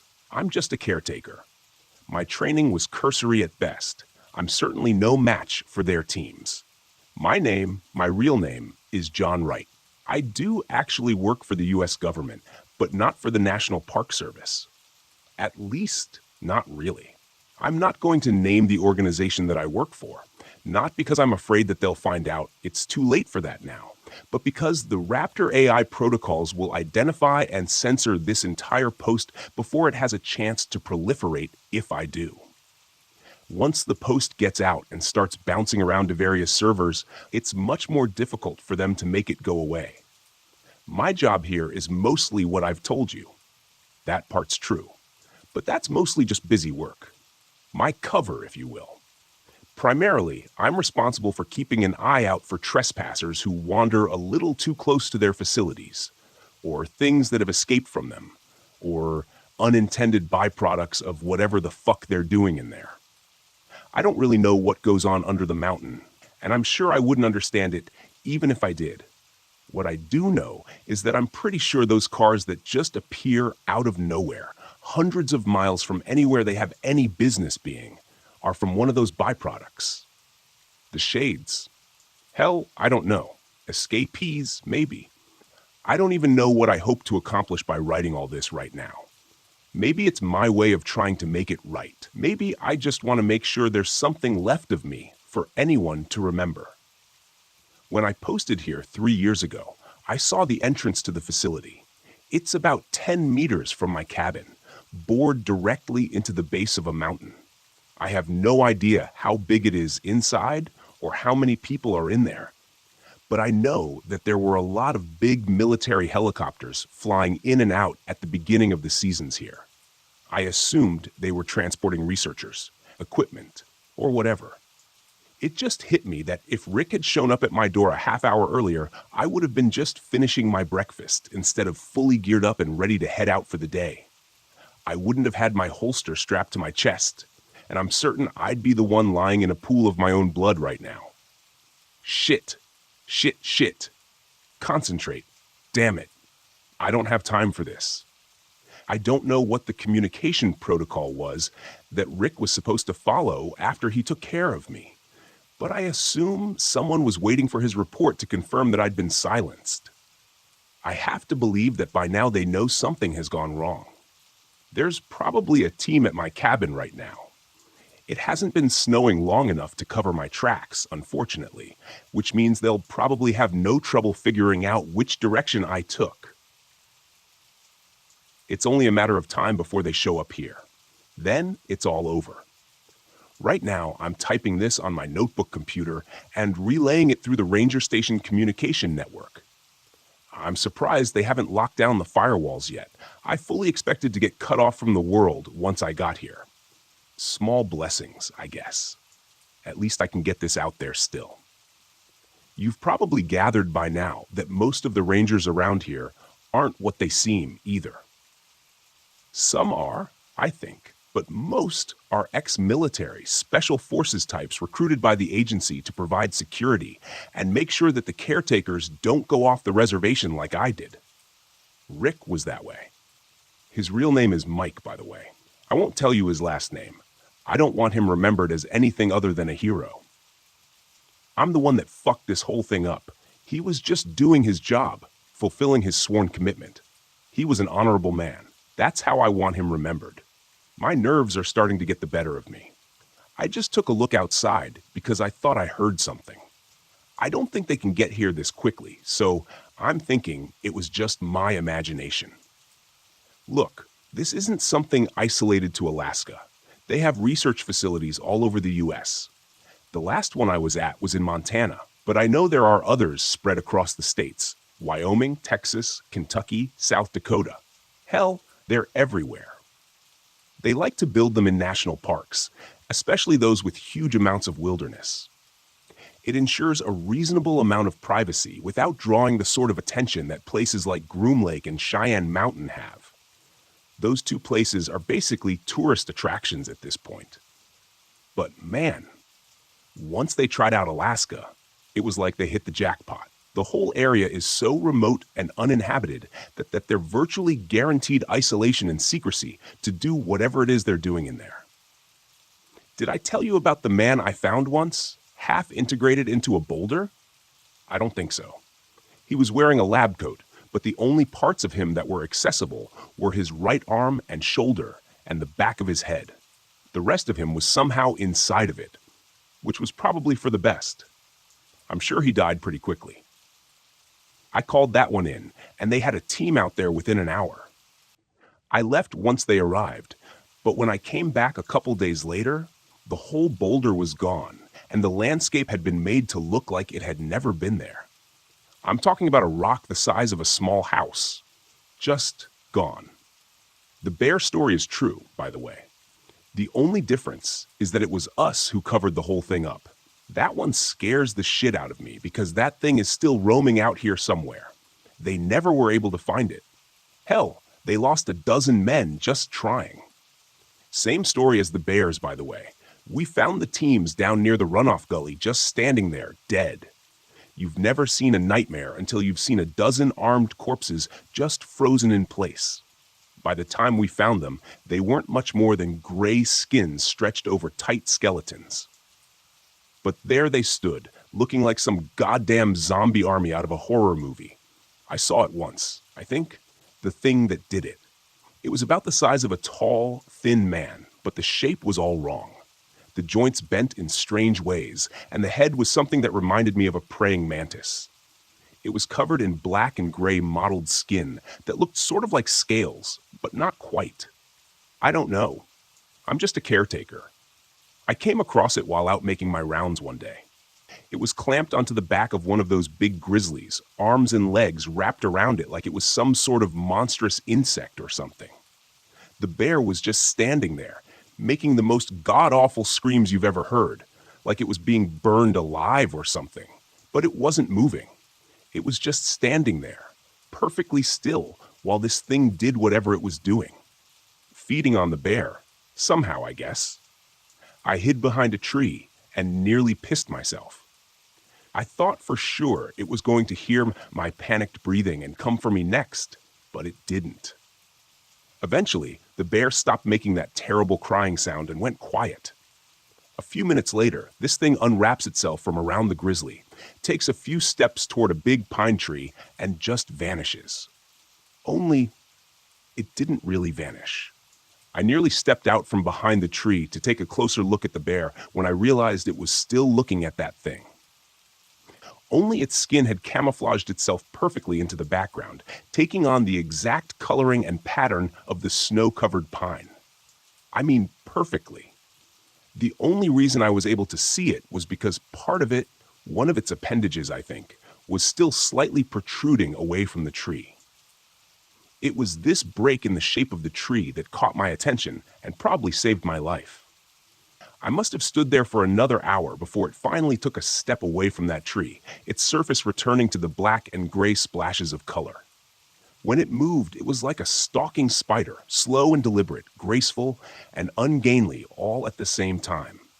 It was a fucking nightmare, is what it was. It took a few steps closer to the bear. Like it was trying to figure out whether this was some sort of new prey or whether it was something already used up. Like it had forgotten about it and was just looking for its next meal. After that, it glided down the trail without a sound, thankfully in the opposite direction of my hiding spot. I waited another hour before daring to move an inch. And when I did, I hauled ass back to my cabin, locked the door, and radioed the whole thing into Mike. They sent a team out, but never found anything other than the bear, which they very quickly made disappear. While I'm sharing my sins, by the way, the real rangers, the ones that originally found the dead bears and reported it to the NPS, well, you won't find them anymore. There were 3 of them that worked with the researchers, just like I said in my story. But a week after the researchers left, all 3 of those rangers somehow wandered off trail during a snowstorm and died of hypothermia. Yeah, right. Hypothermia. You'd think that the agency could at least use a little imagination when they come up with these stories.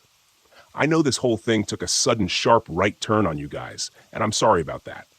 I'm out of time, though. No more time for pretexts or lies. The bottom line is, you're better off staying out of the parks. Go see a movie. Go for a drive.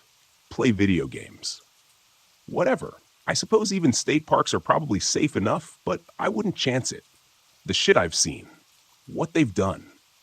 Okay, I'm pretty sure that wasn't my imagination that time. Time to upload the post. If I'm mistaken and I have more time, I'll just send an update. But I want to make sure this gets out there before they stop it.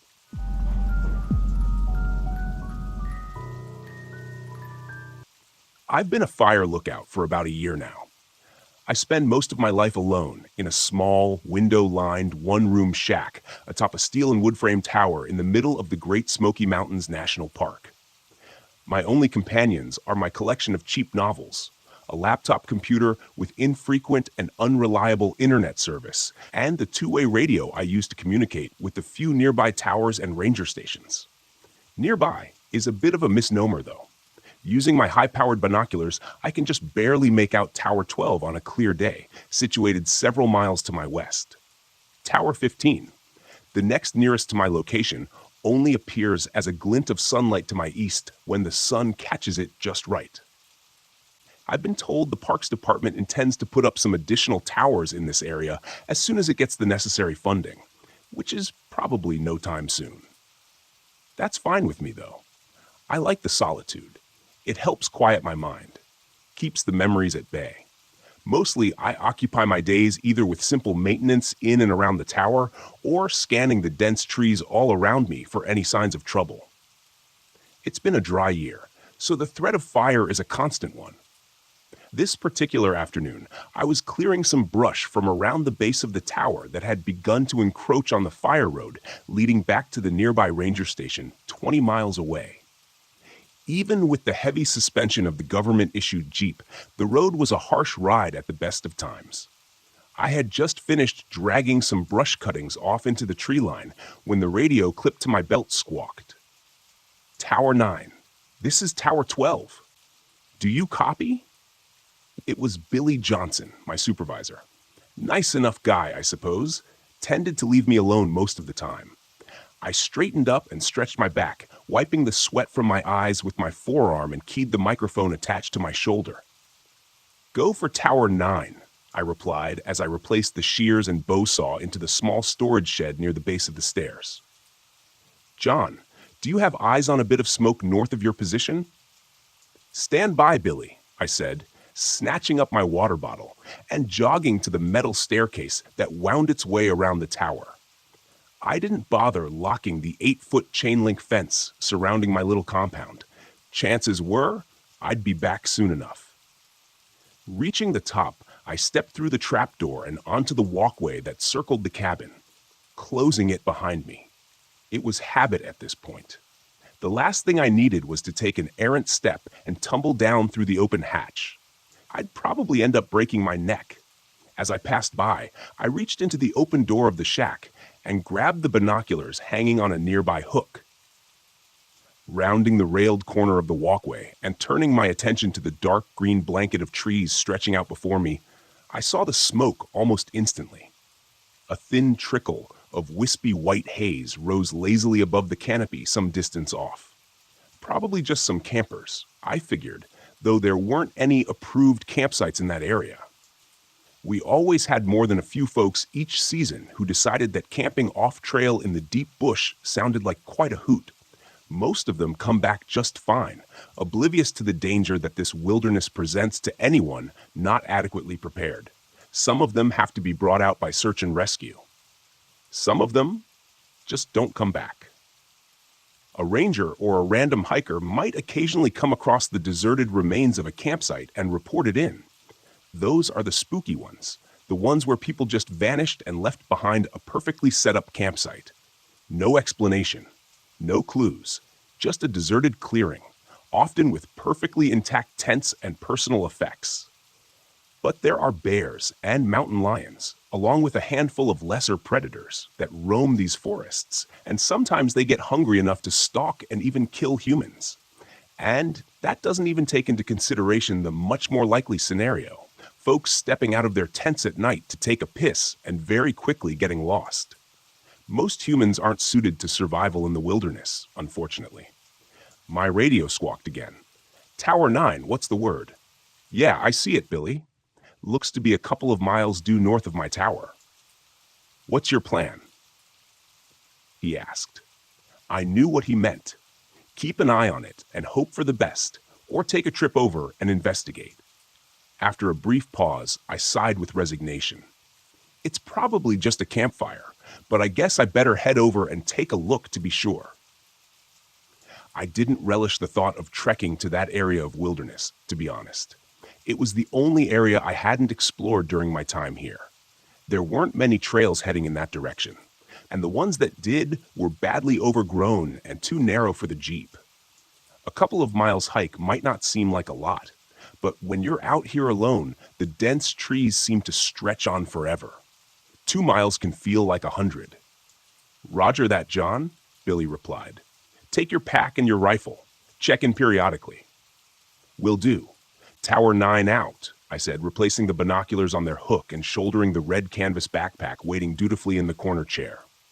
I grabbed the rifle from its rack over the doorframe, checked to make sure it was loaded, and headed out. As I locked the gate behind me, I threw my pack in the back of the Jeep and set the rifle beside it. The Jeep wouldn't get me too far before the brush made the trail impassable, but if it saved me even half a mile of hiking, it was well worth it. The sun was still high in the sky. I had plenty of time to get there and back before dusk, as long as I didn't dawdle. I started the engine and turned the wheels toward the unmaintained trail to my right. After only a few moments, the trees and canopy obscured any trace of the watchtower behind me. I was actually able to push the Jeep farther than expected. A pleasant surprise. I was probably a mile along the trail before it bent, and a massive pine lay across the path, much too large to go over. The dense underbrush around me ruled out the possibility of going around. I immediately lamented not bringing the chainsaw. Cutting it up and winching the pieces out of the way wouldn't have been too difficult and would have saved me a ton of trouble. With a quiet curse, I stepped out of the Jeep and grabbed my gear from the back seat. I smiled to myself as a quote from a certain fictional adventure-seeking archaeologist suddenly came to mind. "We walk from here." Making sure to mark the location of the Jeep on my handheld GPS, I stepped over the thigh-high tree trunk and continued along the path. According to my earlier estimate, the trail was heading in the direction of the smoke, which was a blessing in my book. The less time I had to spend bushwhacking, the better. The trail continued to narrow, as I expected, and before long, I was brushing branches and leaves with my shoulders as I walked. The trees, which had been alive with the cheering and chirping of animal life near the tower, now seemed muted. The forest around me was growing denser, feeling oddly claustrophobic at times. Billy checked in a few times, and I updated him on my progress, promising to maintain regular contact. He advised me that a weather relay from the ranger station had reported an approaching storm, likely to reach us before nightfall. A quick glance at my watch made me wince. I had already spent more time than I'd predicted. Maybe it was best to turn around and head back. The last thing I wanted was to get caught out here overnight with minimal supplies and a rainstorm. I wasn't worried, but it sure wouldn't be comfortable. If I'd been farther from my destination, I probably would have turned back right then. I wish I had. Within another 20 minutes, however, I smelled the faint scent of a wood fire. Not strong, but definitely there. I was even more certain of what I'd find when I reached them. When I stepped out of the now almost non-existent trail, I found myself in a sparsely treed area amidst a dozen or so wooden shacks, and I halted in surprise. I had reached the base of a hilly rise covered in heavy forest, and these old, forgotten cabins looked like they had belonged to some sort of small settlement. Perhaps an old logging camp, I thought. I didn't know this place even existed, and made a mental note to research it when I got back to my tower. I keyed the microphone. "Tower 12, this is John. Do you copy?" Billy replied, his voice staticky and distant. "Hey, John, Tower 12, what's your status?" I frowned and looked around at the towering trees all around me. I suppose I was asking more out of the portable radio than was reasonable. I was lucky I still had any signal at all. "I found what looks like an old logging or trapping camp," I said, meandering among the decaying and derelict cabins. Most had collapsed roofs and were barely standing. "The campfire has to be nearby. I'm going to take a look around a bit more." There was a pause before Billy spoke again.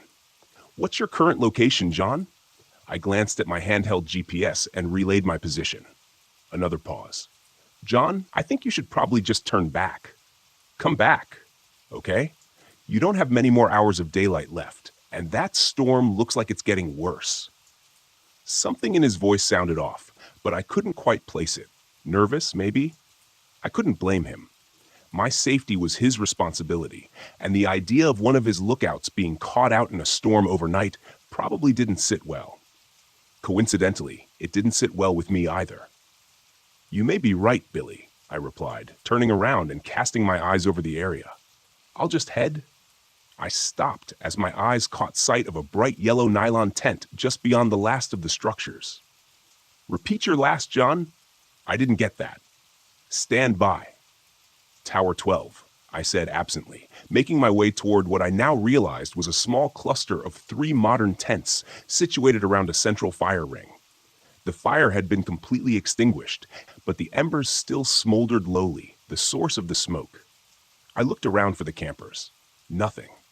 No one in sight or earshot. Sleeping bags and electric lanterns were still inside the tents, though I couldn't find any backpacks or supplies. "Hello?" I called out, turning in a circle. "I'm with the Forest Service. Is anyone here?" Nothing, just the muted echo of my own voice. I was about to dump some dirt on the remaining embers of the campfire and call it a day when I noticed the narrow footpath leading toward the slope. In the soft dirt were clearly recent footprints heading away from the camp. I keyed the mic again. "Tower 12, this is John. I found the source of the smoke. It's a campfire, all right?" "Nothing to be concerned about," Billy answered almost immediately. "Roger that, John. Head back home." I paused a moment, curiosity pulling me toward the footpath. "I'll be heading back shortly, Billy. Just want to check something out first." "I wouldn't screw around out there, John," Billy replied, an edge to his voice. "Better head back now so you can beat the storm." His last sentence didn't exactly sound like a suggestion. Something had him rattled. I hesitated before answering. "Acknowledged," I said, knowing full well I was going to check out the path before heading back. Still, I didn't feel like arguing with my supervisor over something so small. Just a quick walk up that path, then I'd be on my way. This path was even less established than the one I'd been on earlier, but I could clearly see the campers' imprints in the dirt as I went. Before long, I emerged into a small clearing, eyes widening with yet another unexpected discovery. The rough-hewn timber that framed the entryway was set into the near vertical slope of the hillside before me. It created a dark tunnel entrance that had clearly been sealed off with a heavy iron gate many years ago, likely by the Park Service to keep inquisitive hikers from falling to their deaths in an old, abandoned mine shaft. So it had been a mining camp, not a logging one. I didn't know there were any mines near here.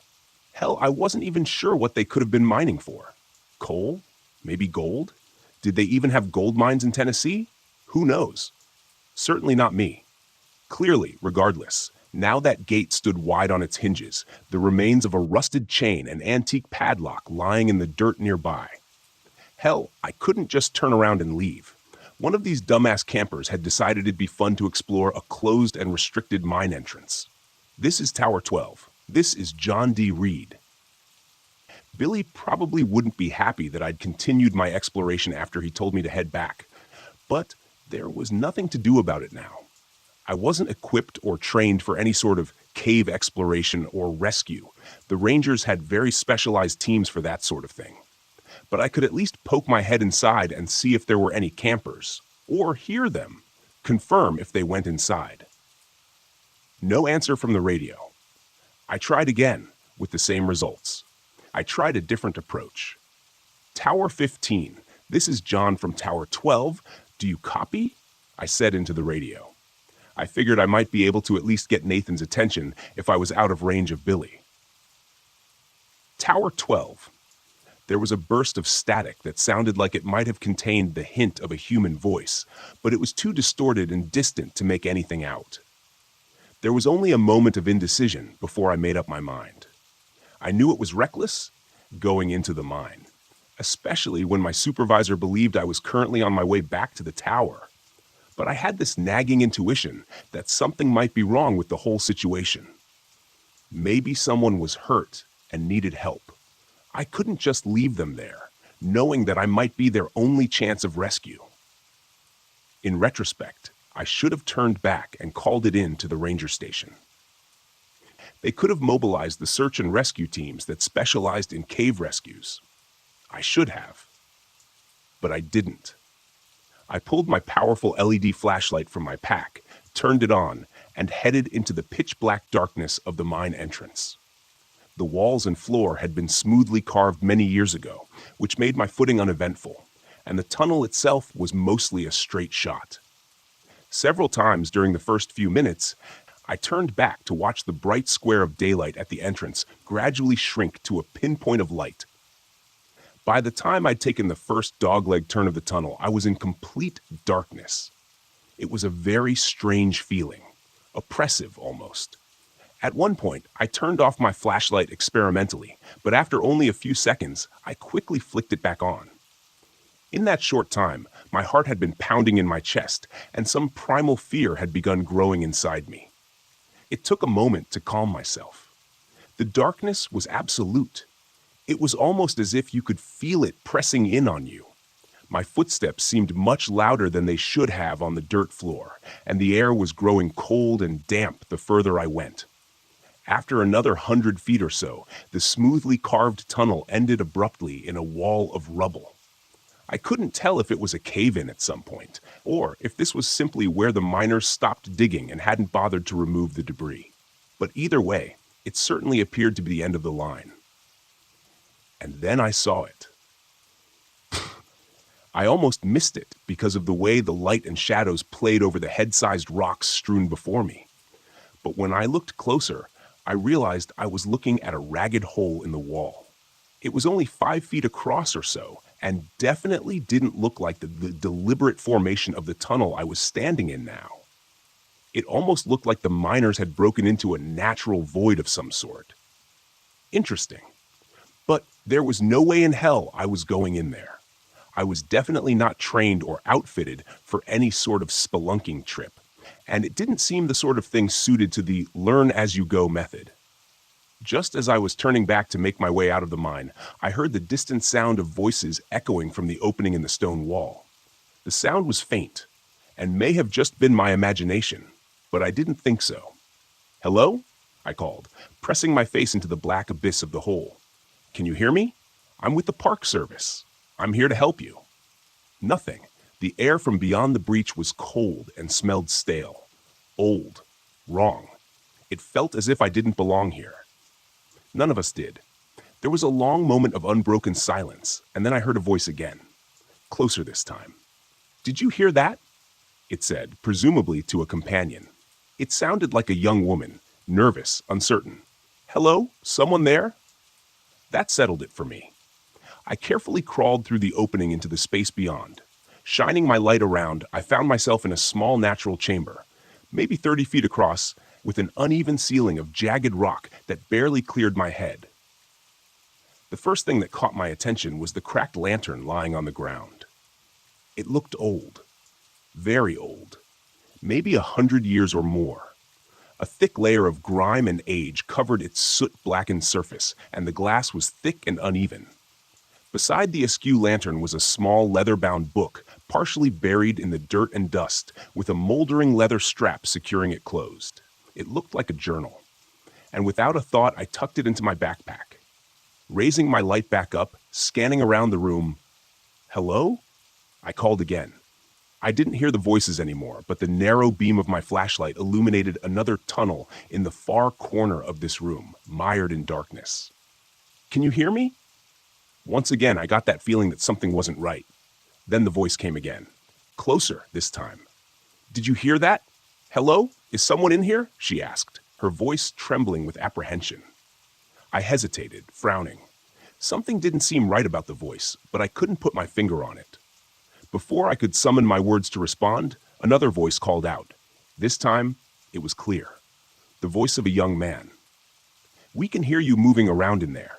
Please help us. We're lost, and our friend is hurt." Hear me moving around in there? I was shouting to them. I sure as hell wasn't trying to hide. Could they not hear me for some reason? I stepped forward to the secondary tunnel and raised my voice again. "I'm with the Forest Service." It was then, when I reached out to steady myself against the wall of the tunnel entrance, that my hand met something wet, and I recoiled in disgust, thinking I had just grabbed a handful of some subterranean slime. When I shone my light on it, however, it became very clear the reality was far worse. Blood. I stepped back, trying to keep the panic that was fighting to take control of my rationality at bay. I needed to keep a level head, for now. Panning my light around, I saw an astonishing amount of blood painting the wall and floor in front of me. Somebody had definitely been hurt, and badly. With blood loss like this, I wasn't sure I'd be able to stabilize them long enough to get rescue in here. What the hell happened here? And why did the hikers continue into the cave after one of them was injured this badly? Unless they lost their light and got turned around, there was no way for them to get lost. There hadn't been any branches to this tunnel since I first entered. All they had to do was turn around and walk until they saw daylight. The man's voice called again, colored with the unmistakable tinge of fear. What the hell is that? Hurry up, Becky. Take my hand. He seemed to be getting closer. At least if I could guide them to my voice, maybe I could get them out of here. Get to higher ground. Radio for rescue evac. They had a helicopter permanently stationed at the main ranger station. It could be here in 20 minutes if I was able to reach them. The woman's voice came again, and this time I froze. Did you hear that? Hello? Is someone in here? All at once, it hit me. The indescribable unease I had been mostly successful in repressing now fought back with renewed vigor. I realized in that moment what I had missed previously. The woman had repeated herself, twice now. No change in her inflection, no variation in emotion or urgency. It was exactly the same, down to the syllable. It was like I was listening to a recording. Did you hear that? Hello? Is someone in here? Repeated the male voice, now even closer. Hurry up, Becky. Take my hand. Below the words, I could hear the stealthy sliding of something over rocks. It seemed like it wasn't too far beyond the tunnel entrance now, but I wasn't going to wait for it to emerge from the darkness. I didn't think that what I'd see emerge from the darkness would be a couple of college kids who'd had a rough time of it during a weekend camping trip. Allowing my panic to run free, I turned and threw myself through the cave breach and landed roughly on the flat stone floor of the mine shaft. Beyond skinning my hands to hell and banging my knee on a rock, scrambling my feet with a hiss of pain, I ran as fast as I could, not realizing until I finally burst into the waning light of the late afternoon that I had lost my rifle somewhere in that cave. It was darker than it was when I first entered the mine, and a quick glance to the sky showed the angry black thunderheads that had moved in, as promised, much faster than I had expected. I quickly swung the iron gate closed on screeching hinges and looped the chain between the bars as tightly as I could, securing it rather lamely with the hasp of a broken padlock. I stood there for a long moment, bent over with my hands on my knees, trying to catch my breath outside the mine entrance when I felt the first drops of the coming storm on the back of my neck. I straightened and looked through the bars of the gate into the ominous darkness beyond, realizing how ridiculous my barricade really was. It wouldn't do much good if something tried to get out, but at least it made me feel a little bit better. At least it made me feel a little bit better until I heard the voice echoing from the mine shaft. Peh, getting closer. It was unmistakable. Uncanny. Hello, can you hear me? I'm with the Park Service. I'm here to help you. By the time dawn arrived the next morning, I had climbed down from my temporary shelter in the low boughs of the red cedar and tried to work out all the painful kinks from my stiff shoulders and neck. The night had not been kind to me, but I was alive, which is more than my fiercest mind expected after yesterday. The night had been harrowing. There was no better word to describe it.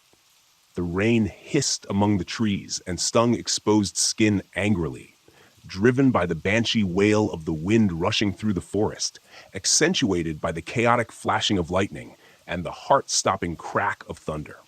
Because of this relentless chaos, it's difficult to say with any certainty.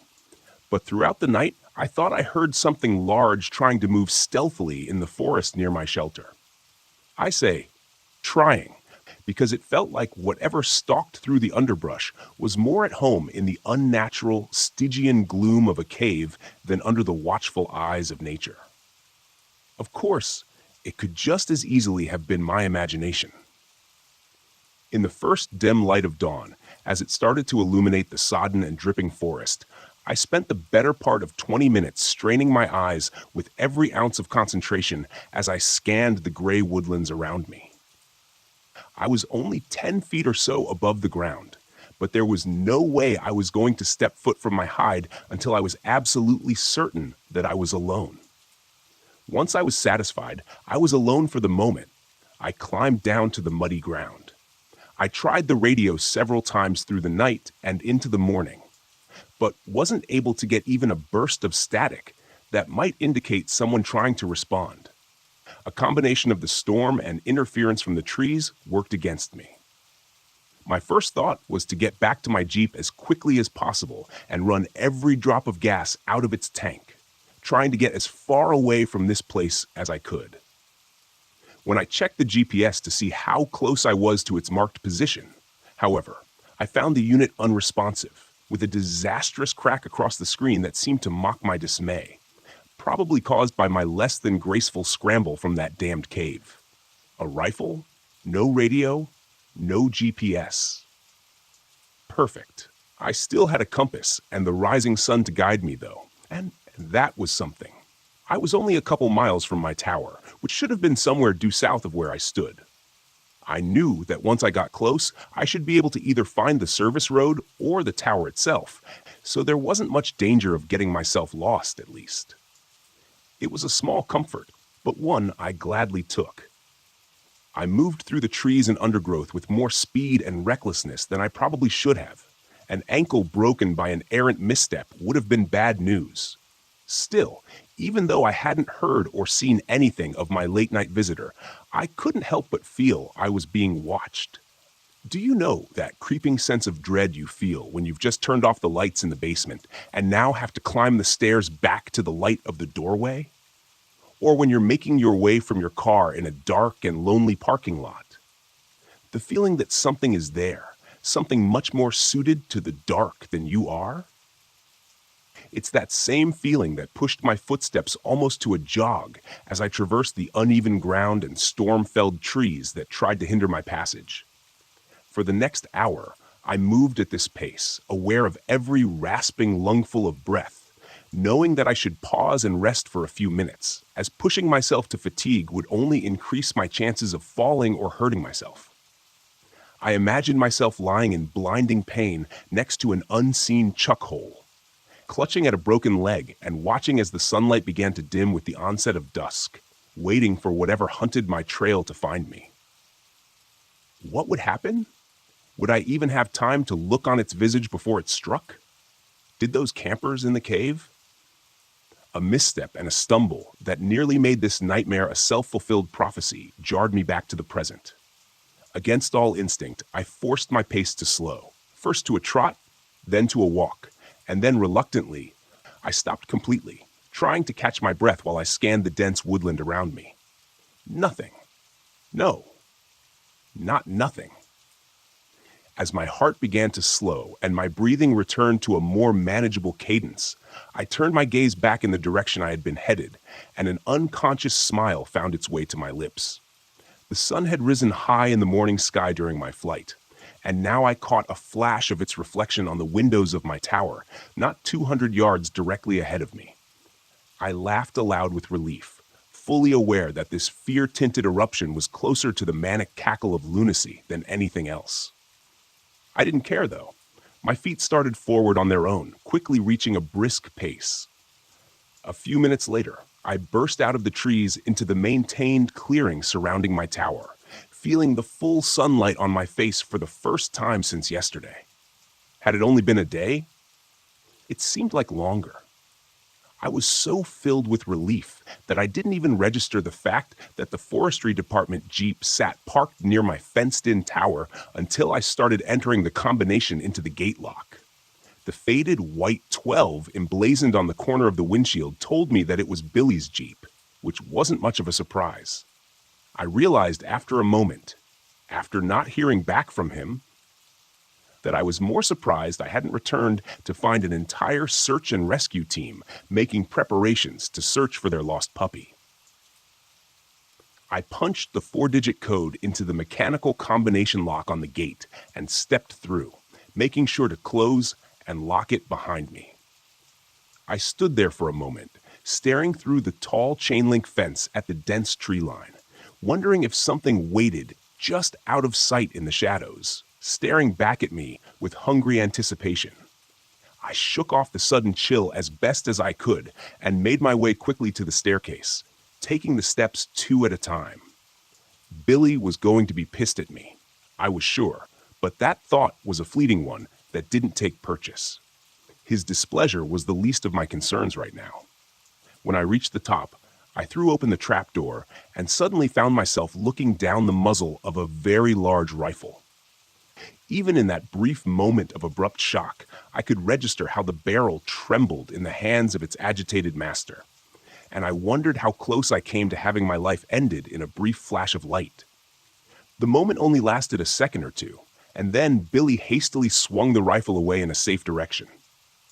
"Damn it, John," he exclaimed, his tone an incongruous mixture of relief and fear. "I almost shot you."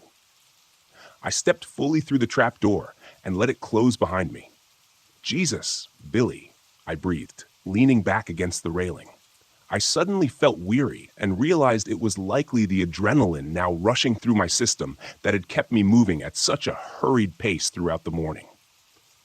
"Where the hell have you been?" he demanded, stepping back inside my shack and taking a chair at the small table in the center of the room. I noted with mild interest that he kept the rifle leaning against the table beside him instead of stowing it in the rack over the door, but decided not to comment on it. Billy Johnson was in his middle years, maybe 45 or so, with a bit of a gut and grayish-brown hair, trimmed clothes. He wore an impressive mustache that reminded me of something an Old West gunslinger might sport. He was dressed in typical attire, khaki Forest Service shirt and brown cargo pants.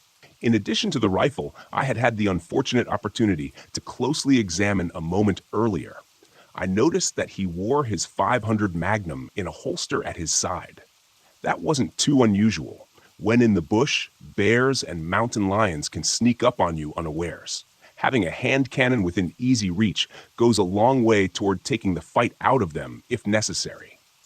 It was a little unusual for a drive over to another tower, I suppose, but not exceptionally so, given the circumstances. I took the opposite chair, dropping my pack to the floor next to me. I realized my legs were still shaking anxiously and placed my hands on my knees to try to calm them. He was trying to deflect, but he was horrendously bad at it. He knew something. I was sure of it. "You know where I've been," I replied, gambling on instinct. I watched his face closely for a reaction and wasn't disappointed when he winced and turned his focus out the window and over the forest to the north. "I told you to abort and head back to your tower," he stated brusquely. "But you just had to feed that curiosity of yours, didn't you? You're damn lucky to be alive, you know that?" From my chair, I reached under the cupboard to my right and pulled a half-empty bottle of Jameson and a couple of mostly clean glasses. Billy turned his head and raised an inquisitive eyebrow. Alcohol was a no-no up here, but when I poured and handed him one of the glasses, he accepted it without a word. I took a pull from the other. "It's my own damn fault, I suppose," he continued, turning back fully to me. "It's been so long since anyone's even thought of Camp LeClaire that it didn't even click for me when you told me where you saw the campfire." I took another drink and then poured a bit more of the whiskey. "Camp LeClaire," I repeated. "That old mining camp?" "Logging camp, actually," he corrected me. "The mine was there long before the East Atlantic Logging Company set up out there. Nobody knows who dug it. Hell, nobody even knows when it was dug, a long time before the 19th century at least. Camp LeClaire was established in 1872, and the mine was old even before that." He looked at me in earnest for the first time since I'd returned and frowned. "You look like hell, John. Got caught in the storm, I'm guessing." "Hell of a storm."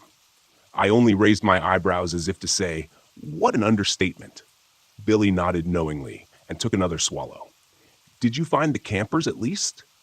I shook my head and turned to look out the window to the north, where I could almost envision the black void of that mine entrance staring back at me. "No," I said softly. "I tracked them to the mine but lost them in the cave." I jumped when Billy's glass hit the floor, and he was out of his chair before I even realized it.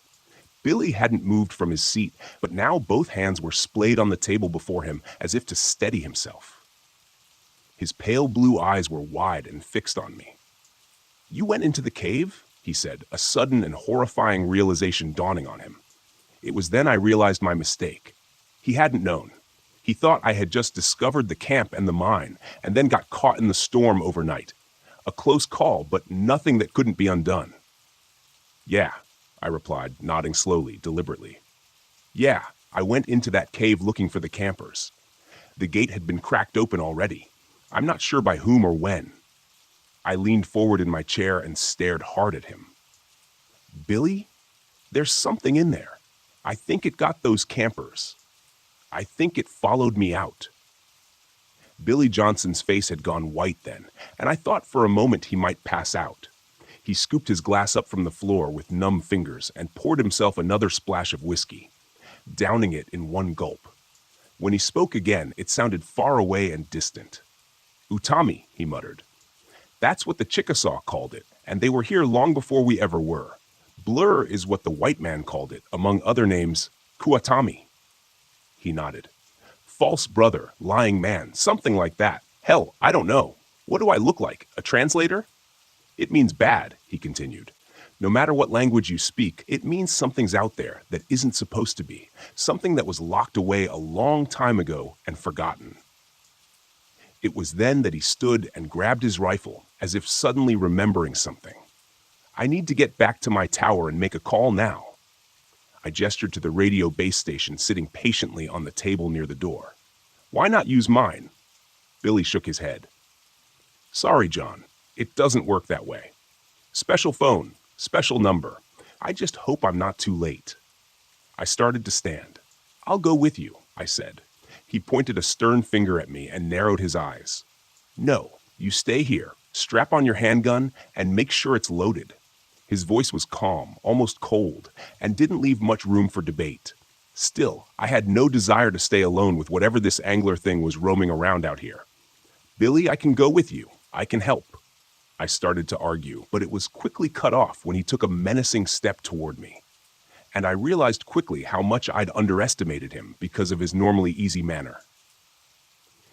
"You will stay in your goddamn tower, and you will follow orders," he roared.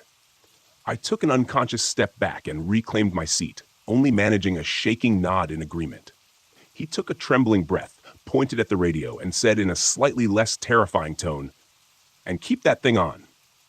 As soon as I'm back at my tower, I'll radio you with updates." A moment later, he was gone, and the trapdoor slammed shut behind him. I stood and retrieved the Pelican case from under my cot. Inside was the same model of .500 Magnum revolver that Billy had been wearing, heavy and cold in my hands. I loaded it and belted it on the leather holster, feeling the reassuring weight tugging at my waist. "John?" I heard Billy call from below. I went outside to the walkway, leaning over the railing. He was standing beside his Jeep, 50 feet below, shielding his eyes from the bright sunlight as he looked up at me. "Make sure to keep everything locked. I'll come back for you," he shouted. I raised a hand to him and slid the latch shut on the trapdoor with my toe. I turned back into my shack as I heard Billy's Jeep fire up, and a moment later, it drove off down the rough service road toward his tower. I glanced back to the north, to the place where I had first seen the campfire smoke rising the day before, and suppressed a shudder. I was alone again, safe in my tower and armed, but alone. Abruptly, like an unexpected wave of nausea, the feeling that I was being watched washed over me with a chill, making the hairs on the back of my neck stand on end. I looked back over my shoulder to where Billy had been only a minute before, but saw only the rough service road and dense, impenetrable tree line beyond. That's probably just my imagination, but the feeling didn't diminish, and with every passing breath, I was more and more certain that there was something nearby, just out of sight, standing stone still in the gray-green foliage, waiting. I stood there a long moment, eyes straining for any hint of movement or alien shape among the shadows. But if there was, my human eyes weren't sharp enough to pick it out. I stepped back through the open doorway of my shack and dropped down into the chair again, my eyes catching the bottle of whiskey before me. I was tempted to pour another drink to help settle my nerves, but I could already feel the tickle of a buzz at the edges of my mind from what I'd already drunk, and quickly decided that was the last thing I needed for my reflexes and awareness to be dulled right now. I'd made more than one poor decision in the last 24 hours, and I didn't think adding another to the pile was such a great idea. Grabbing the bottle, I screwed the cap back on and reached to return it to the sparse cover to my right. As I did so, my boot caught my pack, knocking it over. Without a thought, I reached down to move it out of the way, and then remembered the old weather journal tucked inside the front pocket, the one I'd found in the cave. I reached into the unzipped front pocket. For a frustratingly alarming moment, my searching hand couldn't feel anything in the compartment, and I feared that I'd lost it in my chaotic escape. But then my fingers brushed the familiar shape, and I withdrew it, setting it in front of me on the table. I could see the book much more clearly now in the daylight. It wasn't overly large. A little larger than my hand, and maybe the thickness of my thumb. There were no markings on the front except for a simple, grimy brass loop that secured the leather strap holding it closed. I wasn't sure I wanted to see what was inside, but I needed some answers. Anything. A stray sound from the trees below rose to my ears, and I froze, listening intently for more, but none came. The forest around me was silent again, and I turned my attention back to the journal, pulling the strap free from the cover and turning to the front page. From the pocket of Andrew Robinson, it said. The writing was neat and compact and distinctly male. The ink was a rich black, scrawled upon brittle yellow pages, and though faded with the years, was still mostly legible. I turned to the next page, where the entries began. I felt as though I had dropped into his account midway, as though this was just the latest in a series of journals that Andrew Robinson had been keeping. 23rd July, 1891. After nearly a week of hard overland trekking, we reached the abandoned camp late this afternoon, exactly where the old trapper said we would. Sequoia Arpani, tracker, has once again astonished me with his overland navigation skills. I must admit I was skeptical at the Yar in the old tavern, spun the crowded confines of the common house in Dun Creek, especially after I smelled the liquor on his breath. But the professor never gathered a moment. The man's instincts for reading human character are absolutely singular. The camp looks to have been abandoned, and I have to admit a certain unease as we inspected the rough cabins. There isn't a soul to be found, and it looks years abandoned, yet everything stands as if awaiting the loggers' return at any moment. Strange. 24th July, 1891. Our small troop, both intrepid adventurers, made camp in the center of LeClaire last night. Those cabins likely would have been more comfortable, but I doubt any of us would have felt at ease intruding upon them. Richards laughed it off when someone mentioned how peculiar it was that the loggers had departed in such a hurry that they abandoned their personal possessions. But I could see in his eyes that he felt it odd as well.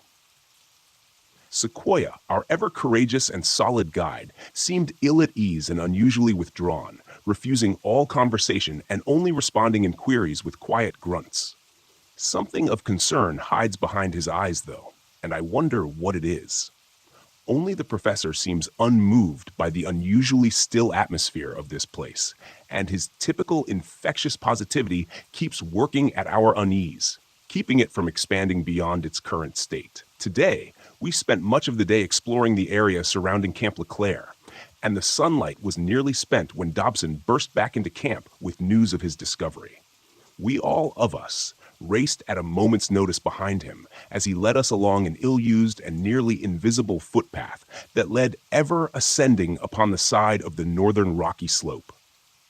When the path terminated, we were deposited before a truly curious sight, a barricaded tunnel entrance that had been bored into the rock face by some unknown hands. I suspect some sort of exploration tunnel or added dug-in search of precious ores, especially given the nation's more recent history with gold fever. The wooden barrier that had been roughly assembled from a hodgepodge of heavy timber beams was curious, and several of our group commented on it. But the professor dismissed the triviality, so the matter was dropped. It is far too late in the day to proceed any further, but we plan to penetrate the barricade and enter the tunnel in the morning. The excitement among the men is palpable. 25th July 1891. Sequoia is gone. He took his supplies and his prized Winchester rifle and fled sometime during the night like a phantom. This is a shocking blow to all of us, foreign to the professor, with whom the Pawnee Tracker had partnered for a number of years across much of the eastern states. We have no explanation for his sudden desertion, and it sits unwell with the entirety of the group. The overall mood has darkened, I fear. Still, we must push onward. 25th July 1891 addendum. It took more than 2 hours of hard labor, but we were finally able to gain entrance to the mine shortly before noon today. Richards managed to get his boot caught between two heavy timbers as he stumbled forward, straining his ankle with a terrible cry.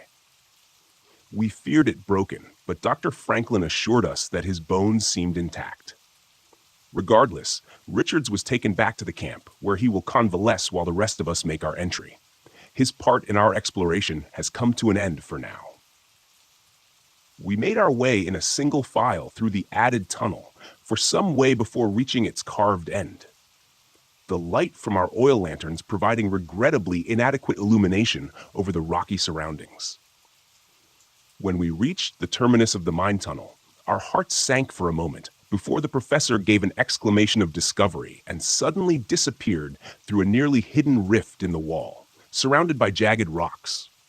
We eagerly followed him through, careful of our footing as we went, and found ourselves in what I can only assume to be an accidental breach by the miners into a natural cave system. The air was chill and unmoving, but our excitement over this discovery laid any concerns or discomfort this may have caused. The professor directed us to set up a secondary camp in this new chamber, which we'll use as a staging point for further exploration. So, we spent the rest of the day bringing supplies for our main camp and constructing a smaller version in this moderately sized chamber. By the time we completed this endeavor, the efforts of the day precluded the start of the exploration until the group has had the opportunity to rest and replenish their energy. I feel I will sleep well tonight despite the anxious excitement buzzing around my mind. 26th July, 1891. Another shock. When we woke this morning, O'Connor is gone.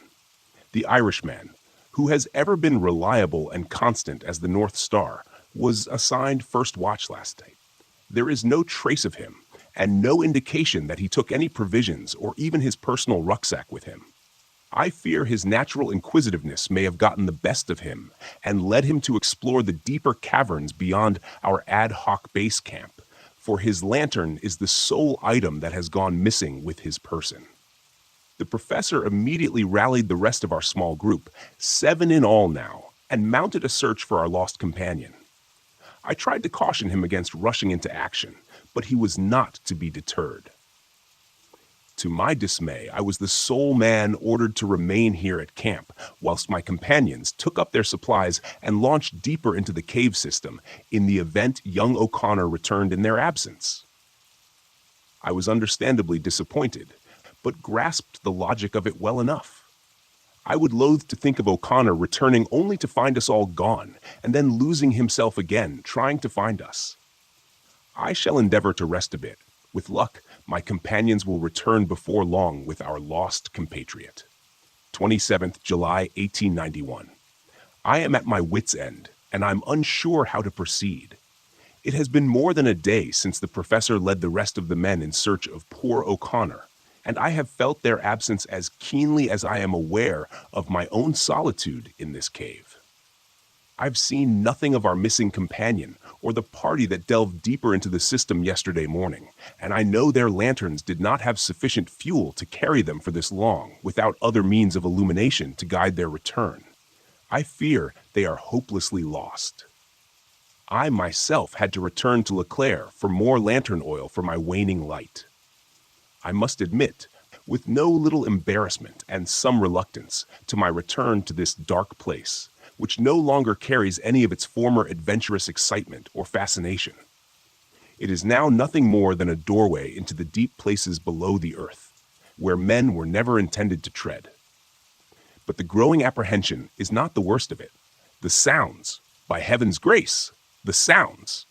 I first became aware of them last night as I did my lantern and tried to set myself to sleep. At first, it was only an indistinct and muted echo, which may have been interpreted as nothing more than the distant whistle of wind or other natural sound distorted by the unique acoustics of this place. Then I heard the distinct tonal qualities that could only be a man's voice. I instantly rose and took my lantern, raising the flame and rushing to the entrance of the cave that swallowed my companions. There I stood, listening with such keen focus that I felt beads of sweat upon my brow. I would swear upon a holy book that it was the distant call of the professor himself, and I eagerly called back with as much fervor as I could summon, hoping desperately to guide them back to me. However, the instant I called out, the voices vanished, and I was met only with the suffocating silence of an open tomb. There I stood, straight as a sentinel, praying for a response from my friends. After several minutes of absolute silence, my thoughts began turning to dark things. I became painfully aware that anything beyond the weak cast of my lantern would be utterly invisible to me. But I, on the other hand, would be lighted as a beacon to it. I pushed these thoughts from my mind as forcefully as I could, inwardly chastising myself for seeing ghouls where none existed. I was about to call out again to my lost companions when I heard it. The voice came again, echoing from the claustrophobic abyss that lay before me, mired in the blackest darkness one could imagine. It was still some distance away, I estimated, but I was certain it seemed closer now. When the third time I heard it, I was just barely able to make out the words, but it was enough to be sure. My own words echoed back at me from the depths of that damned cave, and in my own voice, I staggered and nearly dropped the lantern. At that moment, could the legends be true? The professor always seemed to believe them, though I must admit I attributed his faith to the unwavering certainty he held in those things lost to antiquity. He'd always maintained that a legend, especially one whispered by so many indigenous people without mutual contact, must have some root in truth. But that line of reasoning is antithetical to modern civility, and I must reject it and focus on the more probable explanation that my already stressed nerves were turning my fears against me. The voices must be those of my companions, lost in the dark, but near enough to hear their calls. They must be. I'm not certain what lies next, but I know that I cannot abandon my companions, my friends, to wander the darkness until they fall from exhaustion or dehydration. Not while I might yet help them. I will leave this written account at the entrance to the cave. This lantern is nearly spent, but I have another with a full vessel that'll take its stead. If I do not return, at least someone may know of our passing here. May God be with us all. I closed the journal with a trembling hand, momentarily lost in what I just read. How is it possible? The journal was more than 130 years old. No animal alive then could be what pursued me now. What if it's not an animal? The sudden burst of static from Billy's call that simultaneously erupted from my radio base station and the portable handset clipped to my shoulder made me jump and drop the journal to the floor, heart pounding. I cursed under my breath and keyed the microphone. "Go for Tower 9, I answered, my voice tight as I spoke. My eyes drifted out across the sky to the east, where darkening thunderheads had been unknowingly gathering and marching slowly in my direction. I shook my head. Icing on the cake, I thought. "John, what's your position?" asked Billy, the self-assured authority that filled his tone now strangely absent, replaced with something else, fear. I frowned a moment at the question before answering. "What do you think, Billy? I'm in my tower, just like you told me." A strange pause before he spoke again. "John, this isn't some sort of joke, right? You're not outside my tower?" I was growing more agitated by the moment. What sort of question was that? I had no Jeep. There was no way I could have made it to his tower in such a short amount of time, even if I'd wanted to. "No, Billy," I answered with more force than I intended. "I'm not outside your tower." I stopped mid-sentence, a horrified realization sweeping over me. In that moment, I tried to speak, but my mouth had gone dry. "Billy," it was all I could muster. The radio was silent as my eyes slowly drifted to the west, where I could just make out the small, lonely shape of Tower 12. Barely visible over the darkening blanket of green. Was that a gunshot? Another night, another goddamn night stuck in this window-lined prism. At least I have a good view, so I guess that's something. The storm raged all night again last night, and only let up just before dawn. At one point, the winds were gusting hard enough to rock the tower, which was a bit disconcerting to say the least. As I stand out on the wet catwalk around my shack, I see that the clouds haven't let us go just yet, and look every bit as pissed off as they did yesterday afternoon. It seems like the last dry season has come to an end, which is good since I've been slacking a bit on my fire-watching duties over the last couple of days. Gallows humor, right? Due to that, or I'm sitting in the corner in a fetal position crying. I've been told by my ex-fiancée that I'm not an attractive crier. I haven't heard Pete from Billy since his last terrifying broadcast to me yesterday. I tried to reach him several times since then, but no dice. I've also tried reaching Nathan and the ranger station, but all I get is static, even from my base radio set. When I first started here, I remember Billy telling me during my brief orientation that the radio should be able to reach out 50 miles or more, so I'm not sure what's going on with them. Update: I just took a quick look at the base station and found that the cable leading up to the antenna on the roof of the shack is now just a dangly thing swaying in the breeze. The storm must have decided it needed the antenna more than I did because it's gone. I can see where the screws were torn out of the wooden mast, and before you say anything about whatever this thing is that's been stalking around and deciding to sabotage my radio, I should probably tell you that the wooden antenna mast looks like it's been around for a long time. The wood was probably dry rotted to begin with, and now that it's soaked, it's crumbled away into little wet brown bits as soon as I probed it with my fingers. Speaking of whatever this Kwatami or angler thing is, and I'm just going to call it a mimic, I think I haven't heard anything weird since yesterday. I'm assuming it's still over there somewhere, but I don't think it's nearby. If it's still anywhere around here, it's probably somewhere over near Tower 12, or at least that's what makes the most sense to me anyways. Which brings me to my shiny new lunatic idea. My Jeep. It can't be more than a mile down the northern track, still sitting there in front of that fallen pine. I could probably get to it in less than an hour, even with this wet and muddy ground. It had almost a full tank of gas, and I'm pretty sure I could outrun this mimic thing in it if I could get a straight shot down the service road. I definitely don't relish the idea, mind you. Every instinct is screaming at me to sit my butt right down where I am in this tower, and I know the ranger station will start getting a little antsy when Billy doesn't check in after a few days, but I'm also thinking they may extend it out a day or two in light of the foul weather. Maybe 5 days out in the wilderness, and then I'll have a ranger truck parked outside my tower. The question is, what they'll find when they get here. See, I've been thinking about it. Billy definitely knew more about this thing than I do. Certainly enough to not open the door when he heard it outside, pretending to be a Girl Scout selling cookies. That makes me think that maybe the fence and the trapdoor might not be enough to stop it if it really wants in. As pants shittingly terrified as the prospect of leaving the tower and making for the Jeep is, sitting here cornered in my window-lined shack, just waiting for it to show up in the middle of the night, is worse.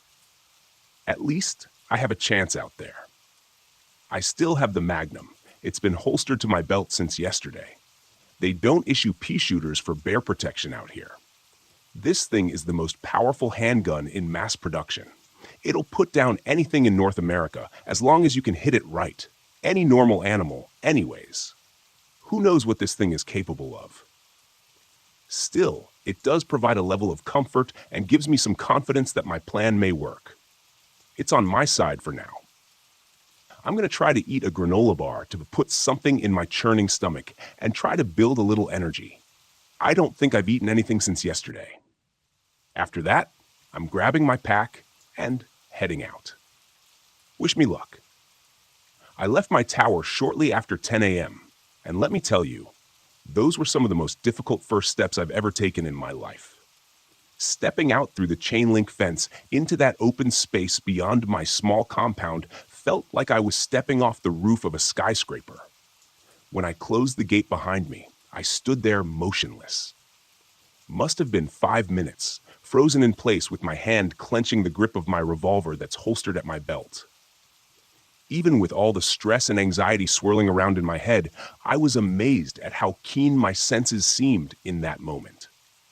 I felt like I could hear every rustle of leaves and smell every damp patch of moss in the thousands of acres of wilderness surrounding me. In that moment, I felt very small, very insignificant, trivial. When my chest began to ache, I realized that I'd been holding my breath in subconsciously, afraid to make even the smallest sound. I let out a slow breath and forced myself to breathe normally again, scanning the trees. I turned slowly in a circle, eyes searching for anything that seemed out of place, like it didn't belong. But there was nothing there. Everything seemed normal, at least to me. Casting one last look over my shoulder at the refuge of my tower, I started off along the seldom-used service road to the north, careful of my footing on the muddy and uneven ground. I allowed myself to move at a slow jog, fast enough to make good progress, but not so fast that I was announcing my presence to the world. Not so fast that I couldn't hear the forest around me over my own breathing. I stopped a couple of times during my trek to catch my breath and take a drink of water, and thankfully still seemed alone and unpursued for now. I wondered if it was out there somewhere among the dense trees, hiding in the muted gray shadows of the forest. Or perhaps it had returned to my tower in my absence and found it empty, and was even now tracking my flight along this trail. If I paused long enough, would it suddenly appear, rounding the gentle curve behind me as it caught up to me in order to prefer to move more stealthily among the trees and underbrush, laying in wait alongside the path ahead, ready for my approach?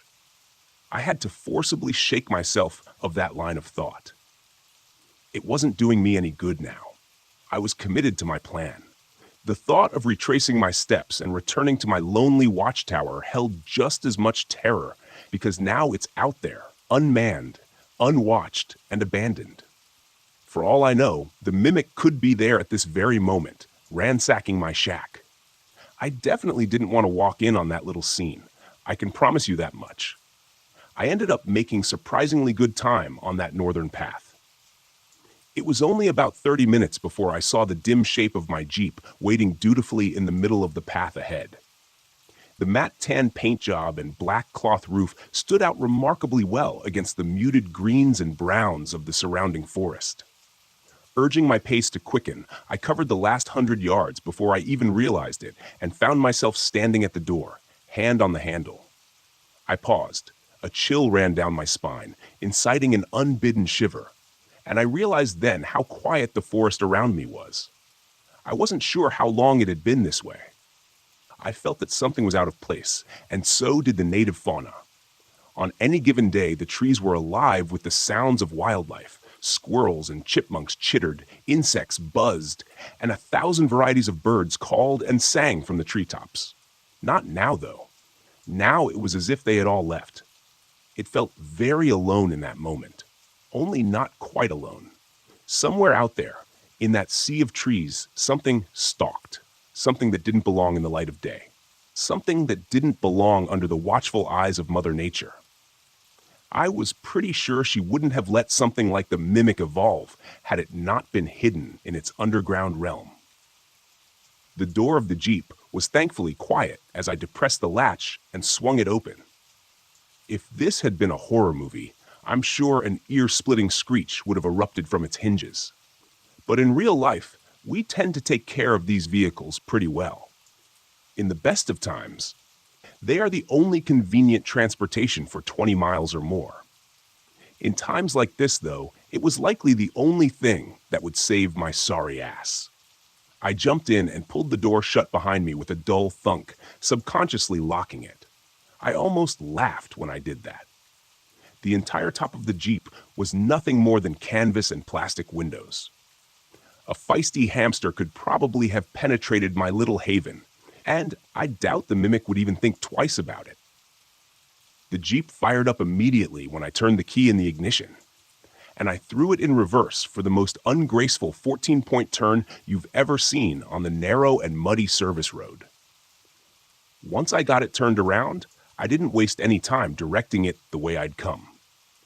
The service road was really little more than an uneven and ill-maintained dirt trail, and was only ever used infrequently by the rangers and lookouts. As I'd previously mentioned, it was a rough ride, even for the heavy suspension of my trusty steed, so I had to keep it at a reasonable speed. The very last thing I needed was to snap an axle or bounce myself right off the road and into the trees.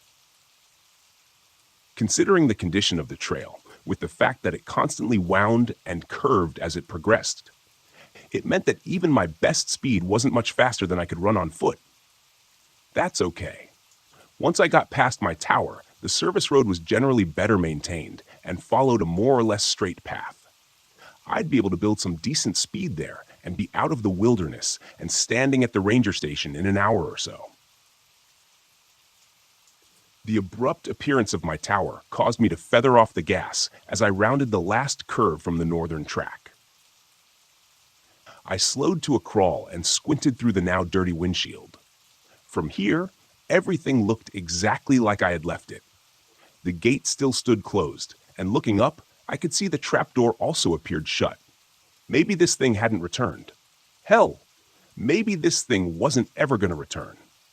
For all I knew, I was headed in the opposite direction. It's not like looking at a GPS on it or anything. It was at that moment that I nearly pissed myself when the radio, still clipped to my belt, squawked, and I heard probably the last thing I had ever expected to hear. "John, are you there?" The signal was pretty clear, but his voice sounded weak, strained. I almost didn't respond. I was frozen in indecision, clouding my mind. I didn't know what I could trust to be true, but I doubted that this mimic had read the radio manual and learned how to operate the handset. I snatched the handset from my shoulder and keyed the mic. "Billy? Holy? Is that you?" He answered me right away, and I thought I could hear relief in his tone, buried under his pained words. "John? Thank God. I was afraid you were gone." My eyes drifted to the trail leading past my tower toward the ranger station, toward safety. Another 5 minutes, and I would have been there.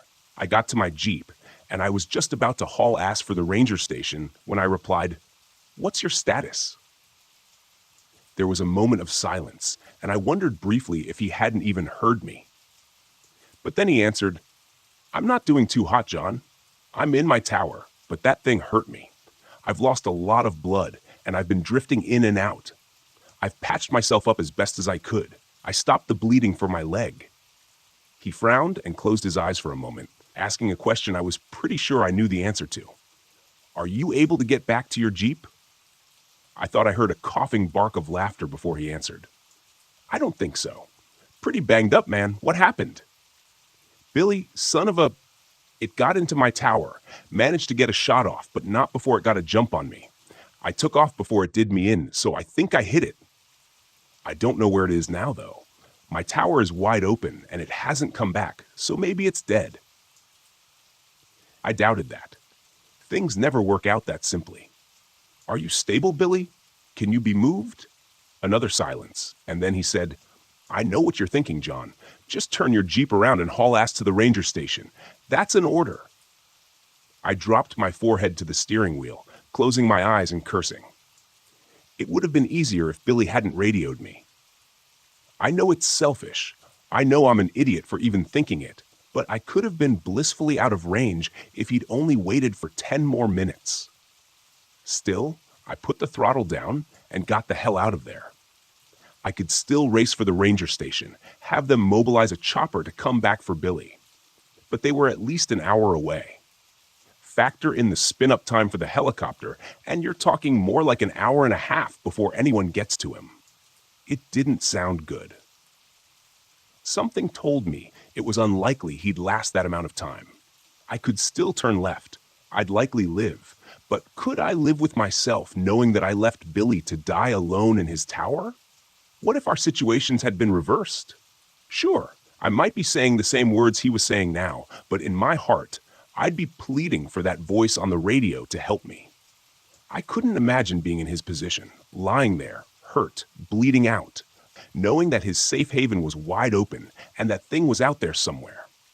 Look, I know what you're going to say. I know what you're probably saying already. Don't be a dumbass. This is exactly why everyone dies in a horror movie. I get it, believe me. I get it. But this wasn't a movie. My friend was lying there, dying in his shack. If I could get to him and get him into the Jeep, we could both get out of there, leaving this twisted nightmare behind us. Billy, I'm headed your way. Get ready, because we're going to wrestle you down the stairs and into my Jeep as quickly as we can, I said, cranking the wheel to the right and taking the western trail with more speed than I should have. John, I gave you an order. Get out of here now.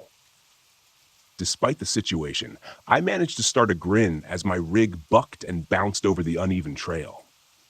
Billy, I'd like to take this opportunity to officially tender my resignation from the fire watch. Now shut your mouth and conserve your strength. I'll be there in 15 minutes. 15 minutes. Trying to be a pretty good guess, and before long, I skidded to a halt outside Tower 12, next to Billy's ride. I opened the door and stepped out into the quiet air, my handgun coming from its holster and held before me like some sort of shield. I took a quick moment to let my eyes roam over the surrounding woodlands for any sign of movement, before quickly jogging around my Jeep and toward the compound's entrance. I passed through an open doorway, taking note of the heavy chain-link gate that was lying twisted 15 feet inside the fence. Another dozen paces, and I was at the base of the stairs, craning my neck to make sure nothing was awaiting me above. I kept the mic on my shoulder and said in a low voice, "Billy, I'm outside your tower right now, heading up. For Christ's sake, don't shoot me." I turned the volume on the speaker down just in time for his response. "Damn it, John. I told you to leave." Despite his words, the gratitude and relief were clear in his tone. I started up the stairs, revolver still held at the ready as my other hand ran lightly up the railing. My eyes were drawn to the red-black spots staining the gray paint of the steel steps. I found even more of the viscous liquid on the railing as I continued my ascent. Blood, but not Billy's. God, I hope that thing is lying in the woods, breathing its last breath. He definitely hit it, but I had no way of telling how seriously it was hurt. In a human, red blood indicated an arterial bleed, which was typically a fairly significant injury. With this thing, who knew what black-red meant? I climbed the rest of the stairs around the tower and stopped just below the open trapdoor. "Billy?" I called cautiously. A pause, then came his reply, shaky and with a wheezing sound I didn't like at all. "How do I know it's you? Say something I couldn't have heard you say before." "I have always admired and respected you," I answered without hesitation. He said under his breath, "Come on up." I took another couple of steps, cautiously poking my head through the trapdoor. Billy was sitting upright, more or less, resting his back against the doorframe of his shack and aiming his own handgun generally in my direction. As soon as he saw my face, he dropped his hand to the side, the stainless steel barrel clanging against the metal walkway. As I stepped fully through the trapdoor, I noticed two things immediately. Firstly, there was a significant amount of that black-red goo splattered around. Secondly, I realized how badly injured Billy was. His face had gone gray with a sickly paleness, and his breaths came in ragged hitches. Blood-soaked bandages wrapped both forearms, and his face was covered in a crimson rag taped haphazardly down. His entire khaki park shirt was painted in a hellish tie-dye of shades of red, but it was his leg that worried me the most. A tourniquet had been tied around his thigh, and he was groaning, but the pants leg was a cherry red below that, glistening in the late morning light. "Jesus, Billy," I exclaimed, holstering my gun and rushing to his side. He waved me off, saying, "All beside me. I know it looks bad. Save it for later. Let's get out of here before that thing decides to come back for another round. I nodded and stood again, taking a quick glance past him into his shack. A twin of my own tower, normally Billy's looked like a war zone now. His table and desk had both been overturned and smashed, along with his base set radio on the floor. On the floor nearby was a satellite phone, its antenna and display obviously smashed during the attack. Lifting his arm over my head, I helped him to his feet. He grimaced in pain, but threw his remaining strength in with mine, and we began the precarious descent through the trapdoor. "Did you at least get to make your phone call?" I asked him as we took the steps carefully and agonizingly slow. He shook his head. "Got here just as I was getting ready to. Excusing your voice, telling me that you were from the Park Service and you were here to help." He looked at me with a shaking astonishment. "Sounded just like you, John." I looked over the catwalk, railing down at it. He winced again as we stumbled on a step. "Almost there, John," he continued. "Well, yeah, I've never seen anything like it." I shook my head as we reached the bottom step and moved onto the rain-soaked ground. I grunted with exertion. "Save it, Billy. We've got a long ride ahead of us. Plenty of time for that later." He just nodded as I maneuvered him and ran to the passenger side of the Jeep and helped him climb in. Once he was in, I hurried back around to the driver's side door, got in, started the engine, and pulled the door closed behind me. Throwing it into reverse, I felt the wheels break loose as I stepped on the gas with a bit too much enthusiasm. I swung the 4x4 around and put it into drive, pointing it back toward my tower and beyond. Safety. I only had a heartbeat's warning from Billy before I saw it barreling from the underbrush at us. It threw itself, a great mass, crashing into the side of the Jeep, and Billy scrambled to get away from it, damn near climbing over the center console in the process and knocking my hands off the wheel. In a panic, the Jeep swung wildly left, and I stomped down on the brakes to avoid slamming into the trees. One of the front wheels dipped off the road, and the steel bumper crashed through a small cluster of oak saplings, halting us abruptly. The engine stalled, and everything went silent in that moment as we froze. My breath hitched in my lungs, and my eyes widened in shock as I laid eyes upon the abomination for the first time. My first impression was that it was much larger than I had thought, but the nightmare visage before me eclipsed such a pedestrian observation. The thing stood in the middle of the trail, still shaking its head as if trying to recover its senses after the collision with a 2-ton vehicle. It looked vaguely humanoid in a sense, but it walked on 4 limbs, clearly proportioned to such a task. It was hairless, and its mottled pink-gray skin stretched taut over muscles, bones, and odd unidentifiable bulges. The limbs seemed to have joints that bent in all the wrong directions and ended in what had been claws, but instead of the distinctive keratin-composed sharp nails that seemed so familiar in the natural world, these seemed to be extensions of the creature's skeletal structure, protruding painfully through its veiny, translucent hide. The worst of all was the bulbous and disproportionately large head, topped with an oddly gaunt-appearing neck. It was oblong and reminded me of the shape of a feline's skull. Its mouth seemed a jagged tear across its face, with ill-fitting and chaotically positioned teeth that didn't seem to allow the mouth to close properly. I couldn't see any eyes, but where they should have been, instead, there were 2 bulbous and cyst-like organs, seemingly bulging and flattening in a slow rhythm as if bladders were filling with air or liquid. I reeled back in revulsion as it turned its sightless head in our direction, searchingly. Flaps of skin on either side of its malformed snout opened slowly, like some obscene blossom composed of milky gray bat wings, and I had the sense that it was using them to try to somehow locate us. It was then I saw where Billy's shot had struck the creature in the face. One of the snout flaps was nearly completely severed, hanging limply in contrast to its sibling. A gouge furrowed by the bullet's travel creased along the right side of the thing's head, piercing and ravaging the bulbous organ on that side and leaving it a deflated sac. When it turned its head further in our direction, I could see clearly where it had bled significantly from the shot, but I was horrified to see that the wound had already sealed itself, leaving a shiny silver scar to mark the incident. "I knew I hit you, you bastard," Billy whispered, half to himself. The mimic stopped its motion, and we watched as the uninjured bladder on its head expanded like a half-filled party balloon. It dipped its head a bit, and we saw two membranous slits in the top of its skull dilate. A moment later, the twisted sound of a human voice assaulted our ears. "I know you're out there." The voice was unmistakably Billy's, but it was distorted and wrong. I thought that the wound from his gunshot probably had something to do with that.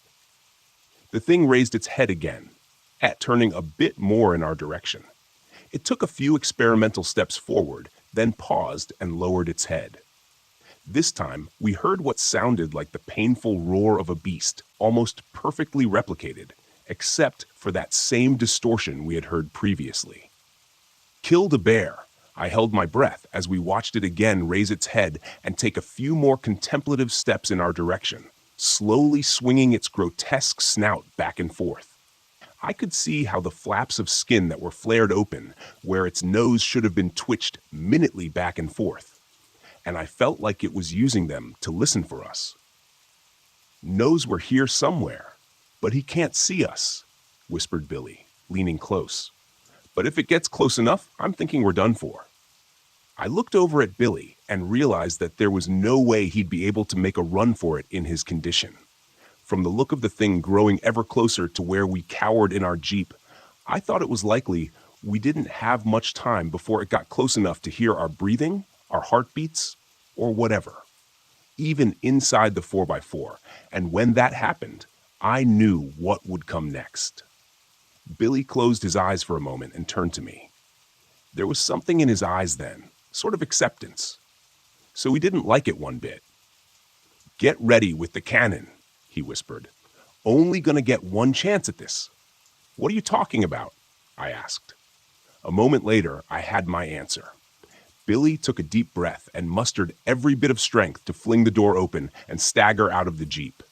"I'm right here," he shouted, limping weakly across the road from the Jeep. The mimic whipped its head in his direction instantly, but tilted its head to the side, seemingly momentarily puzzled at this unexpected turn of events.